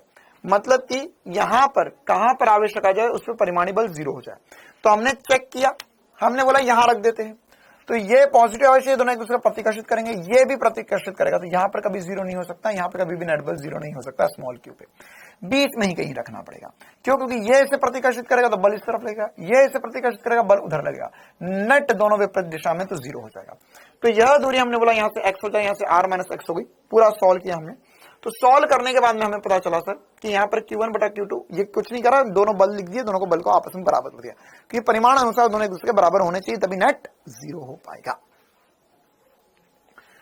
तो यहां पर सॉल्व करने के बाद में हमें x की वैल्यू लिखी r√Q1 अपॉन में Q1 प्लस Q2 का Q1 स्क्वायर प्लस Q2 का स्क्वायर। ये बहुत इंपॉर्टेंट फॉर्मूला, इसे ऐसा कैसा रट सकते हो आप। इसी प्रकार से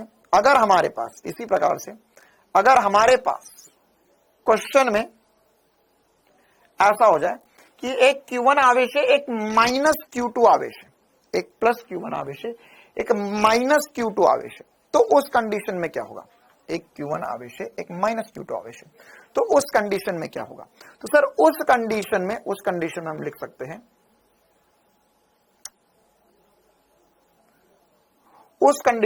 सकते हैं, ये हो जाएगा r√Q1 अपॉन में √Q2 - Q1। ये कैसे, क्या एग्जैक्ट वैसा का वैसा क्या। अब यहां पे बीच में रखने पे परिमाणी बल 0 नहीं होगा, क्यों, क्योंकि सर ये इसे प्रतिकर्षित करेगा, ये आकर्षित करेगा, तो दोनों बल इसी तरफ हो गए, तो या तो इधर रखना पड़ेगा या तो इधर रखना पड़ेगा। तो अब बड़े वाले आवेश से दूर रखेंगे तभी परिमाणी 0 हो सकता है, अगर बड़े वाले आवेश से पास रख दिया तो परिमाणी 0 कभी हो ही नहीं सकता। तो वही पूरा solution same as it is है, आप लोग देख सकते हो, कुछ डाउट हो तो पूछ सकते हो। बाकी दोनों के सॉल्यूशन एग्जैक्ट सेम ही रहने वाले हैं, दोनों के सॉल्यूशन एग्जैक्ट सेम ही रहने वाले हैं। कुछ डाउट हो तो आप लोग पूछ सकते हो। कुछ डाउट किसी को?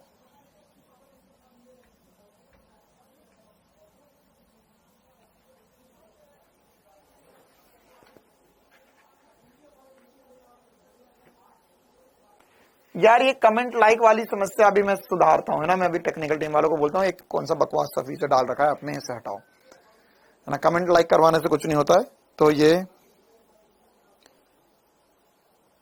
आप लोगों को अभी ये वाला फीचर हटवा दिया जाएगा आज ही, कि एक दूसरे कमेंट लाइक ना कर पाओ। हाँ, फॉर्मूला लर्न कर सकते हो।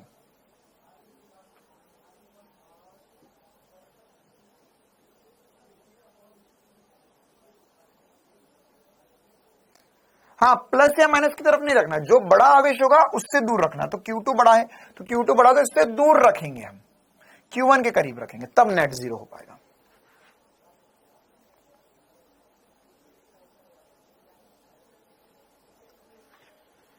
चलिए, तो ये सब कुछ हमने अभी अगले लेक्चर पे ही चलते हैं हम। हाँ, जो अभी हमने पढ़ा उसी पर एक क्वेश्चन था ये, कि दो बिंदु आवेश, एक प्लस क्यू, एक प्लस 9 क्यू, एक प्लस क्यू है 16 सेंटीमीटर दूरी पर, तो कैपिटल क्यू को कहां रखा जाए ताकि वह साम्य अवस्था में रहे। तो अभी जो फॉर्मूला हमने डिस्कस किया बस उसी पे वैल्यू कैलकुलेट करी। x बराबर था r under root Q1 upon में अंडर रूट Q1 का square under root Q1 plus under root Q2, तो उसी पे वैल्यू रख के सॉल्व किया पूरा का पूरा। ठीक है, तो एक बार अगर आप यहां इसके आगे जिनकी क्लासेस हो चुकी है उनको तो बढ़िया तरीके से समझ में आ रहा है, उनके तो मजे चल रहे हैं क्योंकि उनके लिए तो रिवीजन हो रहा है। लेकिन जिनकी क्लासेस नहीं हुई थी तो एक बार अब जितना मैंने बता दिया उसके बाद में अगर आप एक बार तेज स्पीड में भी क्लास देख लोगे तो 110% तरीके से आपको सब कुछ समझ में आ जाएगा।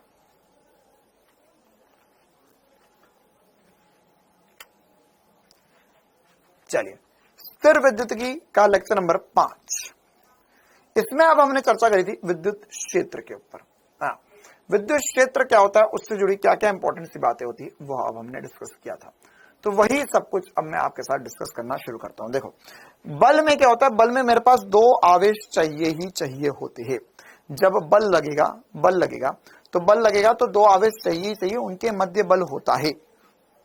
लेकिन अगर मैं ये देखना चाहता हूं कि एक आवेश रखने के कारण उसके आसपास इकाई आवेश रखा होता तो उस पे कितना बल लगता, तो वह किससे पता चलेगा, विद्युत क्षेत्र से, है ना। ये मैंने आपको मेन क्लास जो हुई थी उसमें एक ऐसी कुछ कहानी सुनाई थी कि अगर हमें पता करना है कि इकाई आवेश पे लगने वाला बल कितना है तो वो विद्युत क्षेत्र से पता करेंगे। तो विद्युत क्षेत्र क्या है, एक धनात्मक धनावेश या ऋणावेश अपने चारों ओर एक क्षेत्र उत्पन्न करता है। अतः किसी आवेश के चारों ओर वह क्षेत्र जिसमें अन्य आवेशित कण एक बल का अनुभव करे उसे हम क्या कहते हैं, विद्युत क्षेत्र कहते हैं। क्या कहते हैं, विद्युत क्षेत्र कहते हैं। जैसे यहां पर विद्युत क्षेत्र तीव्रता E का मान क्या हो सकता है, विद्युत क्षेत्र तीव्रता E कैसे निकाल सकते हैं। तो यहां पर अगर हम विद्युत क्षेत्र तीव्रता का गणना करने का सोचे तो ये हो जाएगा प्लस क्यू बराबर हो, प्लस क्यू के कारण यहां पर आसपास मुझे बल अनुभव करवाना है। तो यहां पर स्मॉल क्यू की वैल्यू में 1 कूलम रखूंगा, दूसरा आवेश जो होगा वो 1 कूलम रखेंगे हम। और यहां पर यह बिंदु आवेश पर जो बल होगा वही हमारे विद्युत क्षेत्र की तीव्रता होगी। कि बल होगा के क्यू क्यू अपॉन में आर का स्क्वायर, स्मॉल क्यू की वैल्यू 1 रख दी तो के क्यू बाय आर स्क्वायर, यही हमारा विद्युत क्षेत्र होता है। विद्युत क्षेत्र एक्चुअल में ऐसा है कि एक मेनू है, एक रेट लिस्ट है कि एक आवेश पर लगने वाला बल कितना होता है। अभी हम कैलकुलेट क्यों करें, क्यों, क्योंकि अगर हमारे पास मान के चलो दो आवेशों के मध्य बल लग रहा है 5 कूलम का, 5 न्यूटन का बल, तो एक आवेश अलग एक आवेश अलग, फिर इसी की जगह दूसरा आवेश रख दूंगा तो बल कितना लगेगा, तो कैलकुलेट नहीं कर पाओगे तुम, बहुत मुश्किल होगी। लेकिन है ना, ये वैसी ही बात होगी कि अगर तुम कुछ सामान खरीदने गए, तुमने पूछा भैया इसका भाव क्या है, शक्कर का भाव क्या, उन्होंने बोला कि 300 ग्राम मिलेगी 20 रुपए की। अगली दुकान पे गए, उनने बोला 600 ग्राम मिलेगी 30 रुपए की। तो तुम कैलकुलेट नहीं कर पाओगे कौन महंगा दे रहा है कौन सस्ता दे रहा है। तो उसी के लिए हम क्या करेंगे, उसी के लिए हम देखेंगे कि इकाई आवेश है ना, तो हमें क्या लगता है, हम जब भी जाते तो हमें ऐसा बोलते हैं ना कि 1 किलो शक्कर 40 रुपए की, 1 किलो आलू 20 रुपए की, 1 किलो प्याज 40 रुपए के, तो वो 1 किलो का भाव दिया जाता है। तो वैसे ही यह बात है कि यहां पर भी हम 1 किलो का या 1 कूलम पर लगने वाला बल कितना होगा वो कैलकुलेट कर लेते हैं, उसी को हम विद्युत क्षेत्र की तीव्रता कहते हैं। ठीक है, तो यहां पर F बराबर होगा E इंटू क्यू। ठीक है, तो E की वैल्यू क्या, E है सर के क्यू बाय आर, मतलब ये क्या था, यहां पर मैंने बोला कि अगर मैं F की वैल्यू लिख रहा हूं, अगर मैं एक बार इधर एक्सप्लेन कर देता हूं, अगर मैं F लिख रहा हूं तो F के क्यू बाय आर स्क्वायर होगा तो डिवाइडेड बाय क्यू E के बराबर होगा। तो E क्या हो जाएगा, E हो जाएगा F बाय क्यू, और F चाहूं तो क्यू E के बराबर लिख सकता हूं। F किसके बराबर होगा, क्यू E के बराबर होगा। जैसे यहाँ पे एक आवेश है तो इससे बल कहां लगेगा सर, दूर की तरफ लगेगा, तो विद्युत क्षेत्र की दिशा इसमें इधर होगी, इसमें इधर होगी, इधर इधर होगी, तो त्रिज्यीय रूप से बाहर की ओर होगी। नेगेटिव आवेश होगा तो अंदर की तरफ बल लगेगा, त्रिज्यीय रूप से अंदर होगा। मात्रक इसका न्यूटन पर कूलम होगा या वोल्ट मीटर लिख सकते हैं, और इसकी विमा भी हम निकाल सकते हैं। साथ ही साथ इस पर इसके कुछ गुण होते हैं, कुछ इंपॉर्टेंट सी बातें मैंने मैक्सिमम बातें आपको बता दी है, फिर भी एक बार ये 6 पॉइंट है, जिनकी क्लासेस नहीं हुई है वो एक बार पढ़ लो, और जिनकी क्लासेस हो गई है वो भी पढ़ लो। तो इन 6 पॉइंट में किसी भी पॉइंट में कुछ डाउट हो तो पूछ सकते हो। मैंने अभी जो बोला वही यहाँ पे 6 के 6 पॉइंट लिखे हुए हैं, वही 6 के 6 पॉइंट लिखे हैं।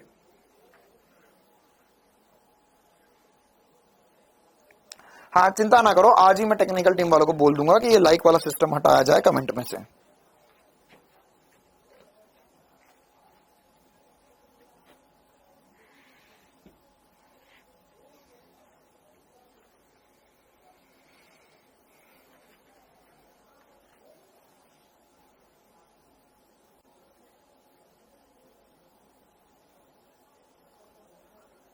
नोट करना है, इतनी तेज तो नोट कर भी नहीं पाओगे ना यार, मैंने पिछले 1 घंटे के अंदर अंदर आपको 5 लेक्चर पढ़ा दिए, तो इतना तेज तो नोट कर भी नहीं पाओगे।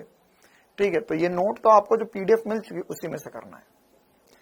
चलिए, पहला पॉइंट है कि यह सदिश राशि होती है। अच्छा, इसकी दिशा धनात्मक आवेश द्वारा अनुभव किए गए बल की दिशा के समान होती है। जहां पे एक पॉजिटिव आवेश रखेंगे वो कितना बल अनुभव कर रहा है उसी दिशा में विद्युत क्षेत्र की दिशा होती है। धनात्मक आवेश के कारण विद्युत क्षेत्र की दिशा सदैव दूर, जबकि ऋणात्मक आवेश के कारण उसके करीब होगी। क्यों? क्योंकि जैसे अभी हमने देखा यहाँ पर एक पॉजिटिव आवेश, तो यहाँ पे एक पॉजिटिव आवेश रखूंगा तो इसे प्रतिकर्षण लगेगा, तो विद्युत क्षेत्र की दिशा दूर होगी। टेस्ट चार्ज जो होता है उसे 1 कूलम लेते हैं, प्लस 1 कूलम। इसी प्रकार से अगर मैं माइनस की आवेश रखा और यहाँ पे +1 कूलम आवेश रखूंगा तो इसे प्रतिकर्षण का बल अनुभव होगा। तो इसलिए विद्युत क्षेत्र की दिशा नेगेटिव आवेश की तरफ, पॉजिटिव आवेश से दूर की तरफ होती है। इसका विमीय सूत्र MLT-3 A-1 होगा। और साथ ही साथ अभी हमने जो फॉर्मूले पढ़े। अच्छा, छठा पॉइंट क्या कह रहा है? छठा पॉइंट ये कह रहा है कि अगर हमारे पास, जैसे हमने बल के लिए देखा था, वैसे ही यहां पर भी होगा। क्या होगा सर? जो चैप्टर लाइव क्लास में चल रहा है उसका L3 का स्लाइड, हाँ बेटा पुष्पेंद्र बोल दिया, मैंने बोल दिया, वो आ जाएगा अभी, है ना। वो पता नहीं था, मैंने दशहरे के दिन क्लास ली थी, जो स्लाइड अपलोड करते हैं भैया को नहीं पता था कि दशहरे के दिन कोई क्लास हुई है, तो अपलोड कर रहे हैं अभी। तो यहां पर ये Q1, Q2, Q3 आवेश होंगे। तो अगर मुझे किसी भी बिंदु पे विद्युत क्षेत्र, परिमाणी विद्युत क्षेत्र लिखना है, तो ये वैसे ही जैसे बल में अध्यारोपण का सिद्धांत होता है वैसे भी यहां पर भी होगा। सदिश रूप से योग कर सकते हो। तो E1, E2, E3 जो होगा, E1 की जगह लिखेंगे KQ/R1 R स्क्वायर, KQ/R2 का स्क्वायर, KQ2/R2 R का स्क्वायर, KQ3/R3 का स्क्वायर, है ना। ये दूरी भी अलग अलग होगी, तो R1, R2, R3 लिख सकते हैं। और ई नेट होगा E1 + E2 + E3 + E net EN बराबर होगा, सबको सदिश रूप से जोड़ना होगा। मात्रक वोल्ट प्रति मीटर होगा। एक बार चेक कर लेते कहां पर लिखा हुआ है। हाँ यार, ये बात बिल्कुल सही बोली इस बच्चे ने। यहां पर सभी अपनी कॉपी में करेक्ट कर लेना। यहां पे न्यूटन प्रति कूलम और वोल्ट प्रति मीटर होगा विद्युत क्षेत्र का फॉर्मूला, या मात्रक जो होगा। सभी लोग यहां पर एक बार करेक्ट कर लेना, ये वोल्ट प्रति मीटर होगा, वोल्ट प्रति मीटर होगा, वोल्ट प्रति मीटर होगा। चलिए आगे बढ़ते हैं। हाँ, एक दो और कुछ इंपॉर्टेंट सी बात है कि अगर मान के चलो मेरे पास यहां पर विद्युत क्षेत्र है, तो इसमें अगर मेरे पास एक पॉजिटिव आवेश होता है, तो विद्युत क्षेत्र में अगर मैं पॉजिटिव आवेश रखूंगा तो उस पर बल विद्युत क्षेत्र की दिशा में लगता है, और नेगेटिव आवेश रखूंगा तो उसमें विद्युत क्षेत्र की विपरीत दिशा में बल लगता है। क्यों? क्योंकि विद्यासागर मौर्य, बहुत ही बढ़िया बेटा, अति उत्तम। तो यहां पर एक पॉजिटिव आवेश होगा तो उसके कारण बल बाहर की दिशा, विद्युत क्षेत्र बाहर की दिशा में होता है। पॉजिटिव आवेश के कारण विद्युत क्षेत्र बाहर की तरफ होता है। तो अगर यहां पर एक विद्युत बल रेखा इस दिशा में दिख रही है, तो यहां पर एक पॉजिटिव आवेश यहां कहीं रखा होगा, काल्पनिक मान सकते हैं। तो ये पॉजिटिव एक दूसरे को प्रतिकर्षित करेंगे, मतलब पॉजिटिव आवेश पर बल विद्युत क्षेत्र की दिशा में लगता है और नेगेटिव आवेश पर बल विद्युत क्षेत्र की विपरीत दिशा में लगता है। हाँ, फिर इसी प्रकार के और भी कुछ क्वेश्चंस करे थे हम लोगों ने, है ना। कुछ क्वेश्चंस थे, एक बार आप देख सकते हो। जैसे पहला बेसिक सा सवाल या बेसिक सी बात कि हमारे पास एक बिंदु आवेश होता है तो उसके कारण विद्युत क्षेत्र की तीव्रता होती है KQ/R का स्क्वायर, उसका ग्राफ व्यक्त क्रमानुपाती होगा R के विद्युत क्षेत्र। इसी प्रकार से इस पर फिर हमने कुछ सवाल किए। एक पॉजिटिव आवेश ये रहा, एक प्लस क्यू आवेश ये रहा, एक माइनस क्यू आवेश ये रहा। माध्य बिंदु पर विद्युत क्षेत्र की तीव्रता पूछी, तो अब ऐसे विद्युत क्षेत्र की तीव्रता पूछ सकते हैं।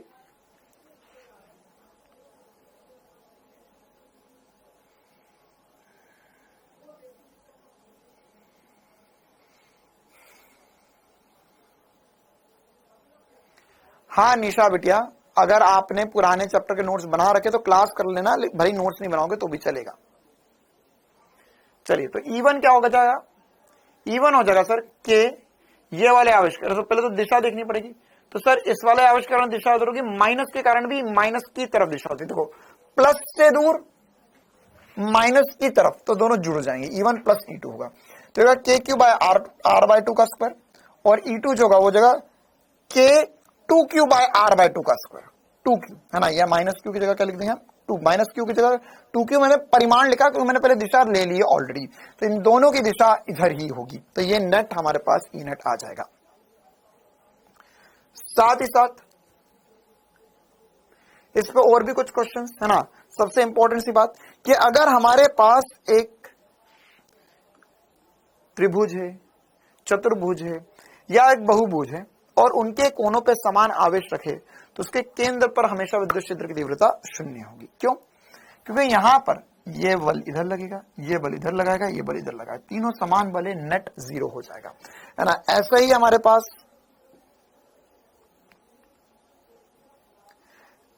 पास अगर यह मेरे पास क्यू क्यू क्यू आवेश होते तो केंद्र पे 0 होता, क्यू क्यू क्यू आवेश होता तो 0 होता, क्यू क्यू क्यू आवेश होता तो केंद्र पे 0 होता। यह सवाल अलग है, बट मैं बस डायग्राम से आपको ये बात का फील दिलवाना चाह रहा था। अच्छा, इसके अलावा अगला सवाल कि परिमाणी विद्युत क्षेत्र 0 हो जाए, इसके अलावा अगला सवाल जो था वो परिमाणी विद्युत क्षेत्र 0 करने वाला सवाल था। तो ये वाला जो सवाल है या इसका सॉल्यूशन जो है वो मैंने नहीं करवाया। क्यों? क्योंकि जहां पर बल शून्य होगा आवेश पर, वहीं पर विद्युत क्षेत्र भी 0 होगा। जहां पर आवेश पर बल शून्य होगा वहीं पर विद्युत क्षेत्र भी 0 होएगा, वहीं पर विद्युत क्षेत्र भी 0 होएगा। तो इसका मतलब यह हुआ कि इस बिंदु पर मैं क्या बोल सकता हूं, इस बिंदु पर मैं बोल रहा हूं सर कि यहां पर परिमाणी बल शून्य होता है x दूरी पर। x का फॉर्मूला था R√Q1 upon √Q1 plus Q2। तो वहां पर परिमाणी बल शून्य, तो वहीं पर विद्युत क्षेत्र भी 0 होगा। सेम कंडीशन ये भी होगी जो हमने अभी अभी बल के लिए पढ़ी थी। इसके अलावा इसमें और भी कुछ बढ़िया बढ़िया सवाल बन सकते हैं। जैसे देखिए यहां पर पहला क्वेश्चन, ये वाला क्वेश्चन, तीनों साथ में ना देखो, एक एक करके देखो तो समझ में आएगी बातें।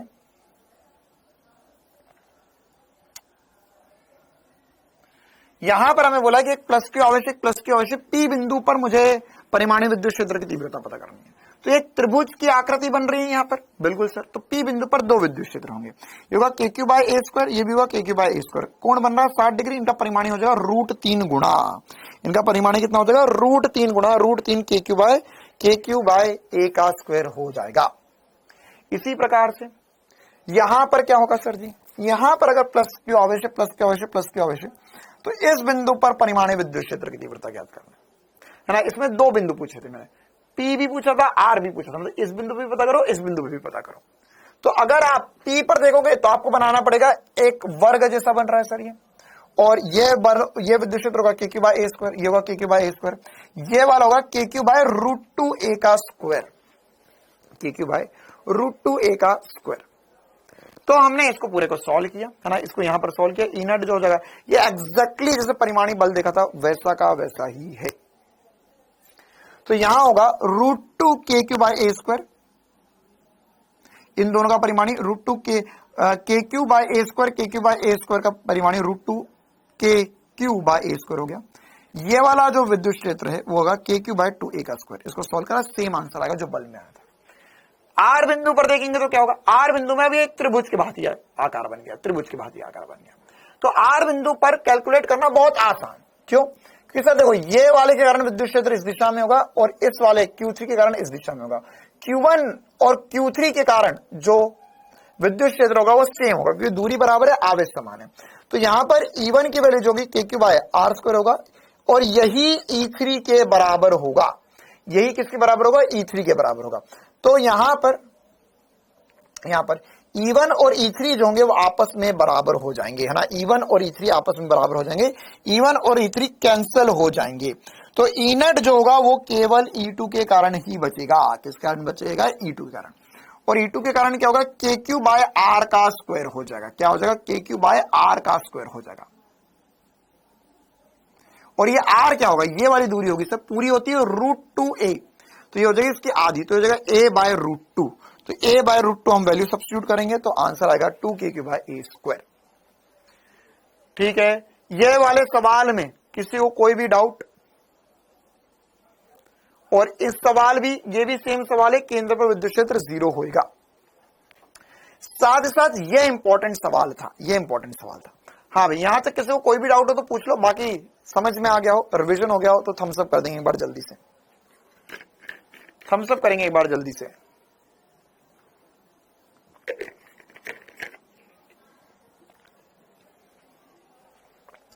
अच्छा, मैं ये भी बता देता हूं मैं कितने लेक्चर से रिवाइज करवाऊंगा अभी कम से कम, है ना।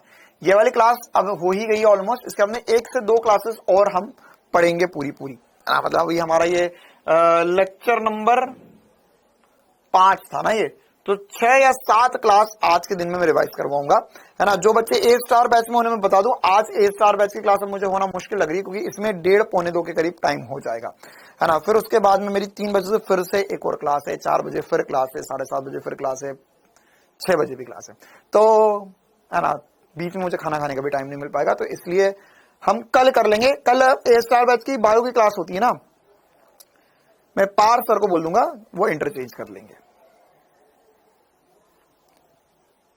चलो, अगला सवाल, ये इंपॉर्टेंट सवाल है। ये सवाल क्या बोल रहा है? ये बोल रहा है कि मेरे पास में plus Q plus Q plus Q plus Q आवेश रखा हुआ है। कहां कहां रखा हुआ है? ए पर, 2a पे, 4a पे, 8a पे, 16a पे, और ये अनंत तक रखे हुए सारे के सारे। कहां तक रखे हुए? अनंत तक रखे हुए। कुछ डाउट? विद्युत धारा करा देते बेटा, अभी हम स्थिर विद्युत की पढ़ रहे, फिर विद्युत धारा भी करवा देंगे। चल, हाँ, तो अब यहां पर ई नेट क्या निकालना है हमें? परिमाणीय विद्युत क्षेत्र निकालना है मूल बिंदु पर। तो कैसे आएगा? E1 आएगा KQ बाय A का स्क्वायर, E2 आएगा KQ बाय 2A का स्क्वायर, E3 आएगा KQ बाय 4A का स्क्वायर। मतलब कि सर यहां पर ये अनंत तक है, हाँ, तो इसमें से KQ बाय A का स्क्वायर कॉमन ले लिया, बचेगा 1/4, 2 का वर्ग 4 होता है, 4 का वर्ग 16 होता है, 1/64। तो ये एक तरीके से गुणोत्तर श्रेणी बना, 1 + 1/4, 1/16, 1/64, और ये अनंत तक जाएगा। तो अगर मेरे पास एक गुणोत्तर श्रेणी है तो उसका अनंत पदों का योग का फॉर्मूला था A/1 - R। प्रथम पद है इसका A, R या अनुपात जो होगा वो 1/4, 1/4, 1/4, 1/4 है। तो जगह 1 - 1/4, या इसमें 1/3/4 लिख सकता हूं, या इसमें 4 ऊपर चले जाएगा, 4/3 हो जाएगा। क्या हो जाएगा? 4/3 हो जाएगा, 4/3 हो जाएगा। तो यहां पर मैं लिख सकता हूं KQ by A square into 4/3, या इनेट जो हो जाएगा वह हम यहां पर KQ by A square into 4/3 लिख सकते हैं। ये क्या लिखा हुआ है? हो सकता है कि यहां पे स्मॉल क्यू आवेश रख दे और बोले इसमें परिमाणी बल बताइए, तो विद्युत क्षेत्र आ गया, इंटू आवेश कर देंगे, बल आ जाएगा। इसी प्रकार से ये वाला एक सवाल था, मैंने आपको होमवर्क में दिया था कि यहाँ पे 1 + 1 - 1 + 1 - 1 + 1 - आवेश रख दिया जाए तो क्या आंसर आएगा? तो इसमें जो गुणोत्तर श्रेणी बनेगी बेटा वो भी एग्जैक्टली सेम बनेगी। यहाँ पे 1 + 1 - 1 + 1 - तो यहाँ पे 1 + 1 - 1 + 1 - 1 + 1 - आ जाएगा।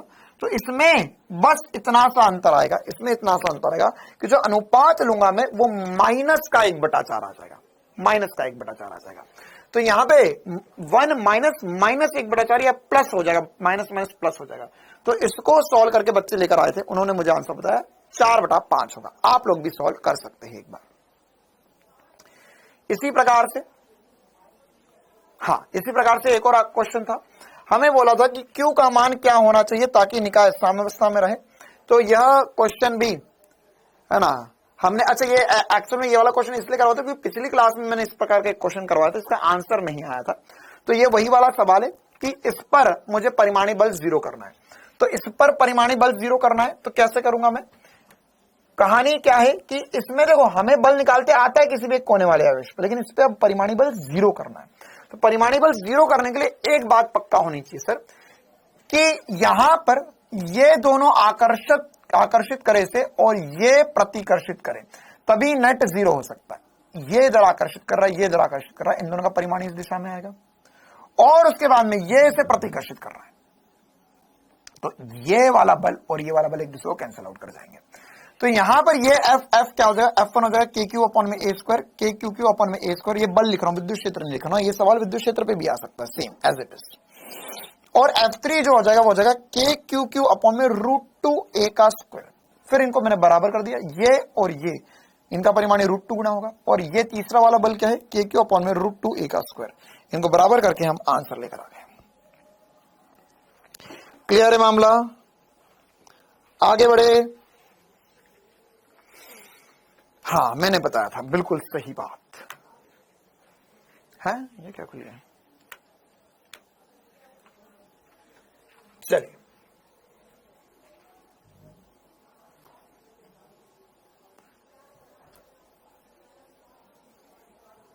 कितने लेक्चर हुए थे हमारे? 6, 7, 8, 9, 10, 11, 12 लेक्चर थे हमारे ना।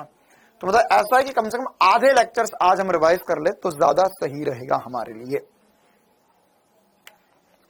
चलिए, अगला लेक्चर नंबर 6 स्थिर विद्युतिकी का। हमने इसमें विद्युत क्षेत्र की तीव्रता पर और भी चर्चाएं करी थी। और अच्छा, ये वाला चलो ठीक है, एक और लेक्चर रिवाइज कर पाएंगे हम, क्योंकि ये वाला जो लेक्चर है वो थोड़ा आसान है। क्यों? क्योंकि इसी का एग्जैक्ट 2 कॉपी अभी हमने कल कहां पढ़ा था? चुंबकीय क्षेत्र में पढ़ा था, जहां पर आप मुझे कल भी परेशान कर रहे थे, है ना, या परसों भी परेशान कर रहे थे कि ये 2πr 4πr नीचे 2r होगा। तो उसी का एक झलक दिखलाजा वाला प्रोग्राम किसमें देखा था? हमने विद्युत क्षेत्र में देखा था। तो एग्जैक्ट वैसे के वैसे फॉर्मूले जैसे चुंबकीय क्षेत्र के थे वैसे ही हमें हाँ विद्युत क्षेत्र में भी मिलेंगे। तो ये एक मजेदार चीज है। जो बच्चे बढ़िया सिंसियर रूप से पढ़ रहे, उन्होंने कल परसों वो पढ़ा, आज ये पढ़ लो, रिवीजन हो जाएगा, दोनों चीजें दिमाग में 100% सेट हो जाएगी। अच्छा, इसके अलावा मैं बताना भूल गया है कि आपको एक ए स्टार टेबल है ना और एसपी स्टार टेबल जैसे आप लोगों ने इसका बनाया था वैसे चुंबकीय क्षेत्र वाले का भी बनाना होगा। आज क्लास में मैं भले याद दिला दूंगा कि आपको क्या करना होगा। अलग अलग प्रकार में आवेश वितरण, ये अलग अलग प्रकार के तार की आकृति के कारण चुंबकीय क्षेत्र क्या क्या होगा उसका ग्राफ वगैरह एक टेबल जैसे पहले बनाया था वैसा फिर से बनाओ, है ना। सेम टेबल आपको फिर से बनाना होगा। चलो आगे बढ़ते। विभिन्न आवेश वितरण के कारण विद्युत क्षेत्र की तीव्रता, विभिन्न आवेश वितरण के कारण विद्युत क्षेत्र की तीव्रता। तो रेखीय आवेश वितरण, रेखीय आवेश वितरण क्या होता है? लैम्बडा होता है। रेखीय आवेश वितरण लैम्बडा होता है। अच्छा, तो ये लैम्बडा क्या होगा सर? लैम्बडा होगा जैसे अगर हमने छड़ के लिए बात करी तो लैम्बडा लिखेंगे, वलय के लिए भी बात करेंगे तो लैम्बडा लिखेंगे। ये क्या होता है? आवेश बटे में लंबाई, है ना। ये सब तो मैंने आपको करके दिखाया था कि डेरिवेशन कैसे होता है, वैसे ये सब नहीं भी करोगे तो भी चलेगा। बस ये पता होना चाहिए कि ये होता है आवेश बटे में लंबाई dq बटा dx या q बटा l लिख सकते हैं। पृष्ठीय आवेश वितरण सिग्मा से चिन्हित करेंगे, ये होता है आवेश बटे में क्षेत्रफल। और आयतनिक आवेश वितरण आवेश बटे में आयतन। अब इन सबको मिला के जो डेरिवेशन हुए थे, जो इंपॉर्टेंट सी बातें थी वो हमने करे थे। डेरिवेशन नहीं करते, हमने सीधे फॉर्मूले ही लिखे थे। टेबल कैसे बनाते बेटा? एक टेबल कैसे बनाते? क्या तू कारपेंटर थोड़ी ना बनने का बोल रहा हूं मैं तुझे। टेबल कॉपी पे, पेन पे ऐसे लाइन खींच, ऐसे एक डब्बा सा बना ले, उसमें इधर सारे आकृतियां बनाते जाओ, उनके सामने उसके फॉर्मूले लिखते जाओ, ये बन गया टेबल। हाँ पवन बेटा, आपने ईमेल किया था, मुझे एक और ईमेल कर देना फिर से, है ना।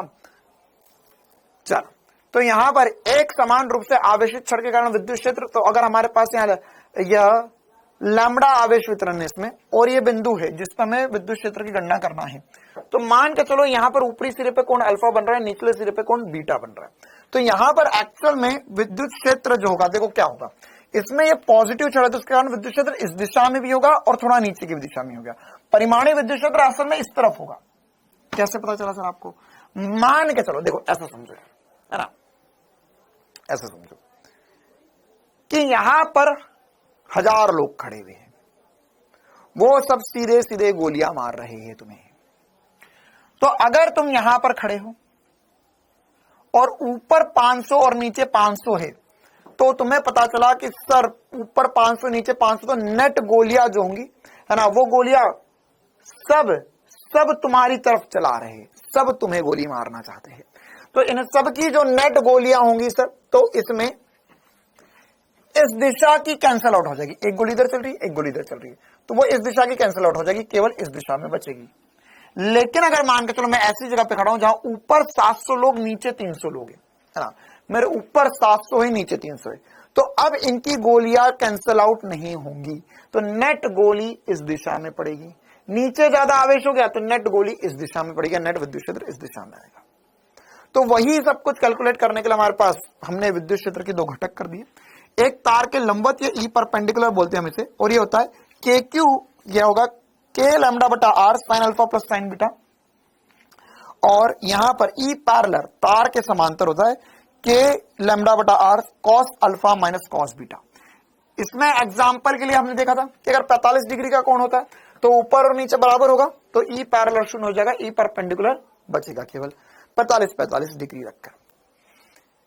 इसी प्रकार से अगर हम अनंत लंबाई की छड़ लेते हैं, अनंत लंबाई की छड़ लेते हैं, अनंत मतलब कि तार की लंबाई बहुत ज्यादा है, बिंदु की दूरी बहुत कम है, तो इसमें ई परपेंडिकुलर बचेगा। ये इंपॉर्टेंट फॉर्मूला 2k लैम्डा बटा आर है ना, और ई पैरेलल तो फिर से शून्य हो जाएगा। ऊपर और नीचे गोली चलाने वाले लोग बराबर होंगे, तो हमें केवल ऐसी गोलियां लगेंगी इस दिशा में और इस दिशा की गोलियां कट जाएंगी।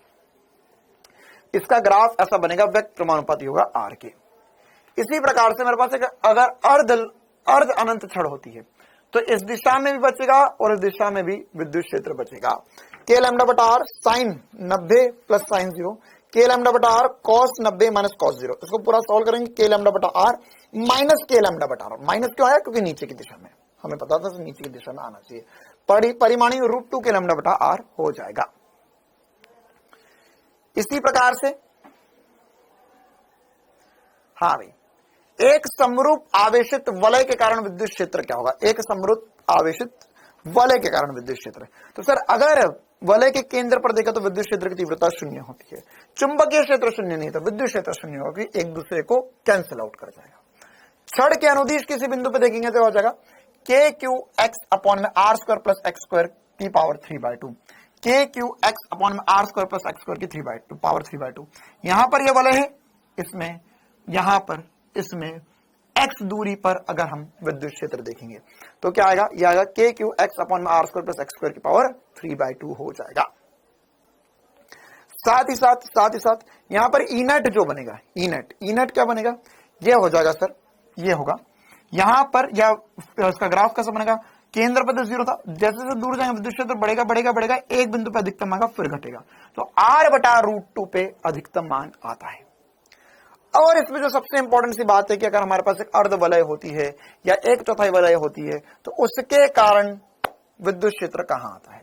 तो उसके लिए फॉर्मूला होता है 2k लैम्डा बटा आर साइन अल्फा/2। मतलब ये वाला कोण अगर अल्फा है तो अल्फा/2, मतलब इस दिशा में कहीं पर विद्युत क्षेत्र आएगा। तो 2k लैम्डा बटा आर साइन 90/2 कर देंगे, यहाँ पे 90 डिग्री का कोण है, तो ये सॉल्व करा हमने। ये इस दिशा में परिमाणीय विद्युत क्षेत्र आएगा। सदिश रूप से भी हमने इसे लिखा, ये √2k लैम्डा बटा आर था, तो ये आई कैप जे कैप में इस दिशा में तो इसका आई घटक और जे घटक, माइनस के लैम्डा बटा आर आई कैप माइनस के लैम्डा बटा आर जे कैप। ये घटक किए मैंने, या अब थोड़े और बड़े हो चुके हैं तो आप डायरेक्ट समझ सकते हो कि सर यहाँ पर इसका परिमाणी √2 होगा तो ये वाला घटक और ये वाला घटक बराबर होना चाहिए, तो के लैम्डा बटा आर का परिमाणी √2 के लैम्डा बटा आर होगा।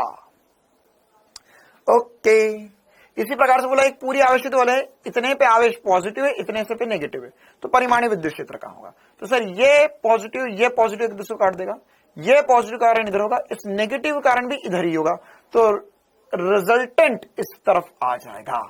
और हमें पता है 1/4 के कारण √2 के लैम्डा बटा आर होता है, तो इस 1/4 के कारण √2 के लैम्डा बटा आर इस तरफ होगा, इस 1/4 के कारण √2 के लैम्डा बटा आर इस तरफ होगा, नेट 2√2 के लैम्डा बटा आर आंसर आ जाएगा।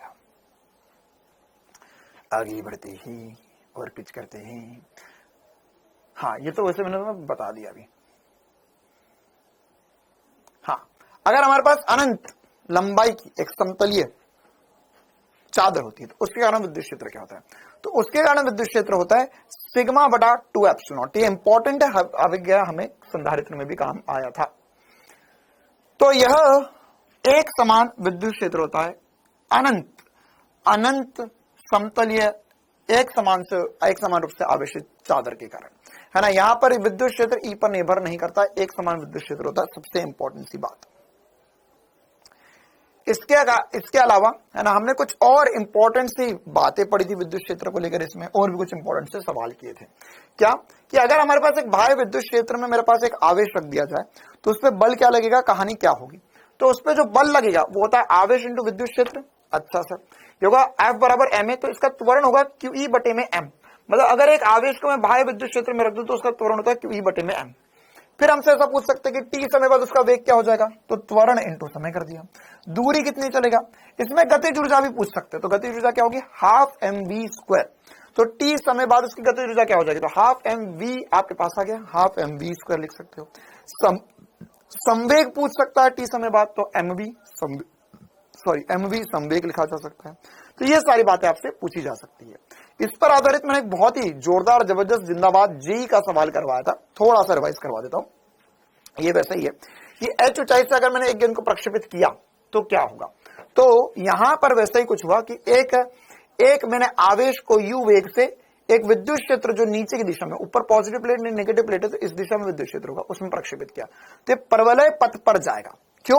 क्योंकि एग्जैक्टली यही बात सर हमने पहले पढ़ी थी कि हमारे पास अगर मैंने एक गेंद को ऐसा फेंका एच ऊंचाई से तो उस पे गुरुत्वीय बल या गुरुत्वीय त्वरण नीचे की तरफ लगता था, तो यहां पर वही विद्युत क्षेत्र का बल नीचे की तरफ लगेगा जो इसे परवलय गति करवाएगा।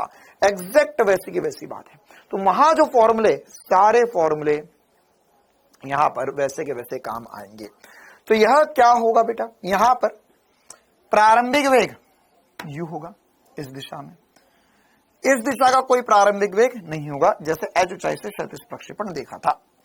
अंतिम वेग होगा a इंटू टी, इस दिशा में y दिशा का a इंटू टी होगा, x दिशा का वेग नहीं बदलेगा। तो यहां पर जिस कोण से वो बाहर आएगा वो कोण होता है vy बाय vx, तो यहां से हम vy बाय vx की वैल्यू निकाल सकते हैं, ये रहा vy, ये रहा vx। इसी प्रकार से हमसे ये पूछ सकता है कि अगर ये d दूरी चला तो नीचे कितना गिरेगा, नीचे कितना गिरेगा या y नीचे कितना आ जाएगा। तो हमने पढ़ा था सर कि जैसे हमारा वहां पे गुरुत्वीय त्वरण होता तो वैसे यहां पे भी त्वरण है QE बटे में m। तो y दिशा में विस्थापन, x दिशा का विस्थापन, अगर आपको ये सब कुछ याद हो तो हमने कैलकुलेट करा था, जैसे x दिशा में रेंज होता है तो ux into time of flight होता है, ये होता है √2h बटा g।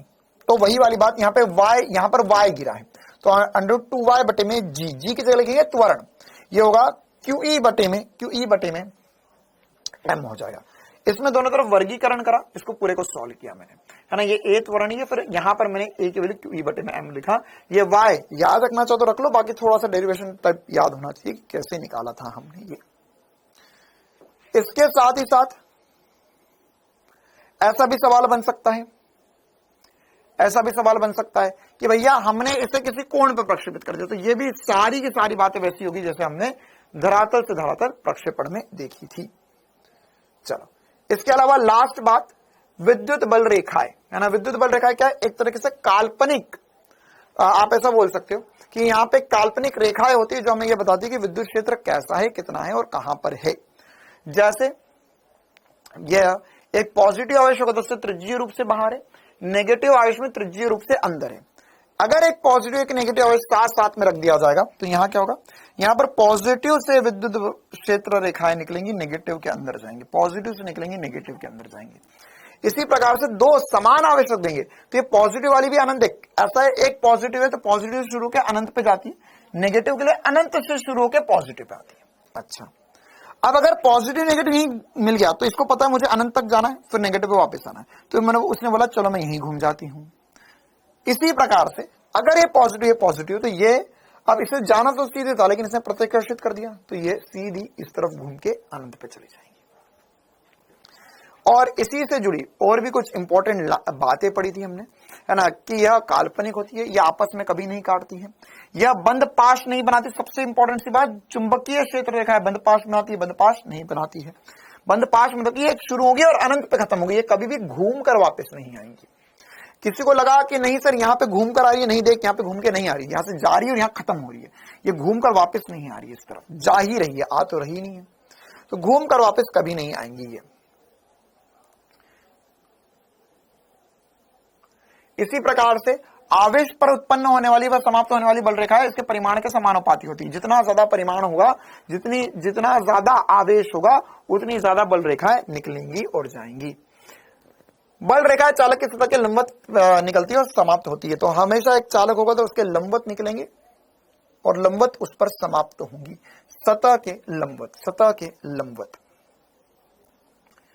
इसी प्रकार से कि अगला पॉइंट हमने पढ़ा था कि यदि विद्युत क्षेत्र अनुपस्थित होता है तो वहां कोई भी बल रेखाएं नहीं होती है ना। वहां अगर विद्युत क्षेत्र नहीं होगा तो बल रेखाएं नहीं होंगी। किसी क्षेत्रफल के लंबवत इकाई क्षेत्रफल के लंबवत इकाई क्षेत्रफल से पारित होने वाली बल रेखाएं उस पर विद्युत क्षेत्र की तीव्रता के परिमाण को प्रदर्शित करती है। इसका मतलब क्या हुआ, जितनी ज्यादा बल रेखाएं होंगी उतना ज्यादा विद्युत क्षेत्र हो गया, उतनी ज्यादा विद्युत क्षेत्र की तीव्रता होगी।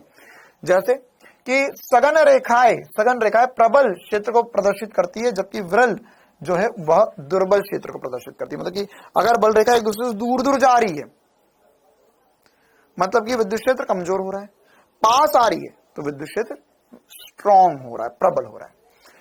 एक विद्युत क्षेत्र में बल रेखा पर स्पर्श रेखा जो होती है वह विद्युत क्षेत्र की तीव्रता को दर्शाती है या दिशा को दर्शाती है। मतलब कि अगर मेरे पास एक बल रेखा है, मुझे इस बिंदु पर करना है कि विद्युत क्षेत्र कहां है, तो एक स्पर्श रेखा बना दूंगा, यहां स्पर्श रेखा, यहां स्पर्श रेखा, यहां स्पर्श रेखा, यहां स्पर्श रेखा, उससे मुझे विद्युत क्षेत्र की दिशा पता चल जाएगी। क्लियर है मामला। एक्चुअल में ये सारी बातें जो मैंने आपको अभी पढ़ा दी है, ये मैंने इस लेक्चर में नहीं पढ़ाई थी ना, ये तो बस यहाँ पे पॉइंट्स बताए थे। बाकी इन सबका मेन डिस्कशन जो हुआ था लेक्चर नंबर 7 में आपको मिलेगा, लेक्चर नंबर 7 में मिलेगा। तो कहां गया लेक्चर नंबर 7? हाँ, 1 2 3 4 5 6 7। तो लेक्चर नंबर 7 में 8 आ गया, तो हाँ, लेक्चर नंबर 7 भी मैंने आपको एक तरीके से पढ़ा ही दिया है ना। इसमें और भी कुछ छोटे मोटे सवाल थे जो मैं डिस्कस नहीं करूंगा, फिर से बोल रहा हूं, मैं डिस्कस नहीं करूंगा। ये एक बार लेक्चर नंबर 7 के जो क्वेश्चन थे ये भी आप एक बार देखिए, सारे फॉर्मूला बेस्ड सीधे सीधे जो मैंने बताया वो है क्वेश्चंस। आपको लगेगा तो अगली क्लास में मैं डिस्कस करूंगा। बाकी विद्युत बल रेखा जो भी मैंने आपको पढ़ाई वही सब यहाँ पे समझाई गई थी, तो मैंने समझा आपको इसी लेक्चर में या अभी ही दी है। तो एक तरीके से हमने 7 क्लासेस डिस्कस कर लिए। विद्युत फ्लक्स जो है वो 7वीं क्लास से मैं जब अगली बैकलॉग सीरीज की क्लास रखूंगा उसमें आपको बताऊंगा, है ना। तो अगली बैकलॉग सीरीज की फिजिक्स की क्लास कब है मैं बता देता हूं आपको, है ना। गुरुवार, शुक्रवार, शनिवार आपकी केमिस्ट्री की और उनकी क्लास होगी, बायोलॉजी की। मेरे हिसाब से अगले मंडे जो होगा वो फिजिक्स की क्लास होगी। एक बार मैं आपको बता देता हूं,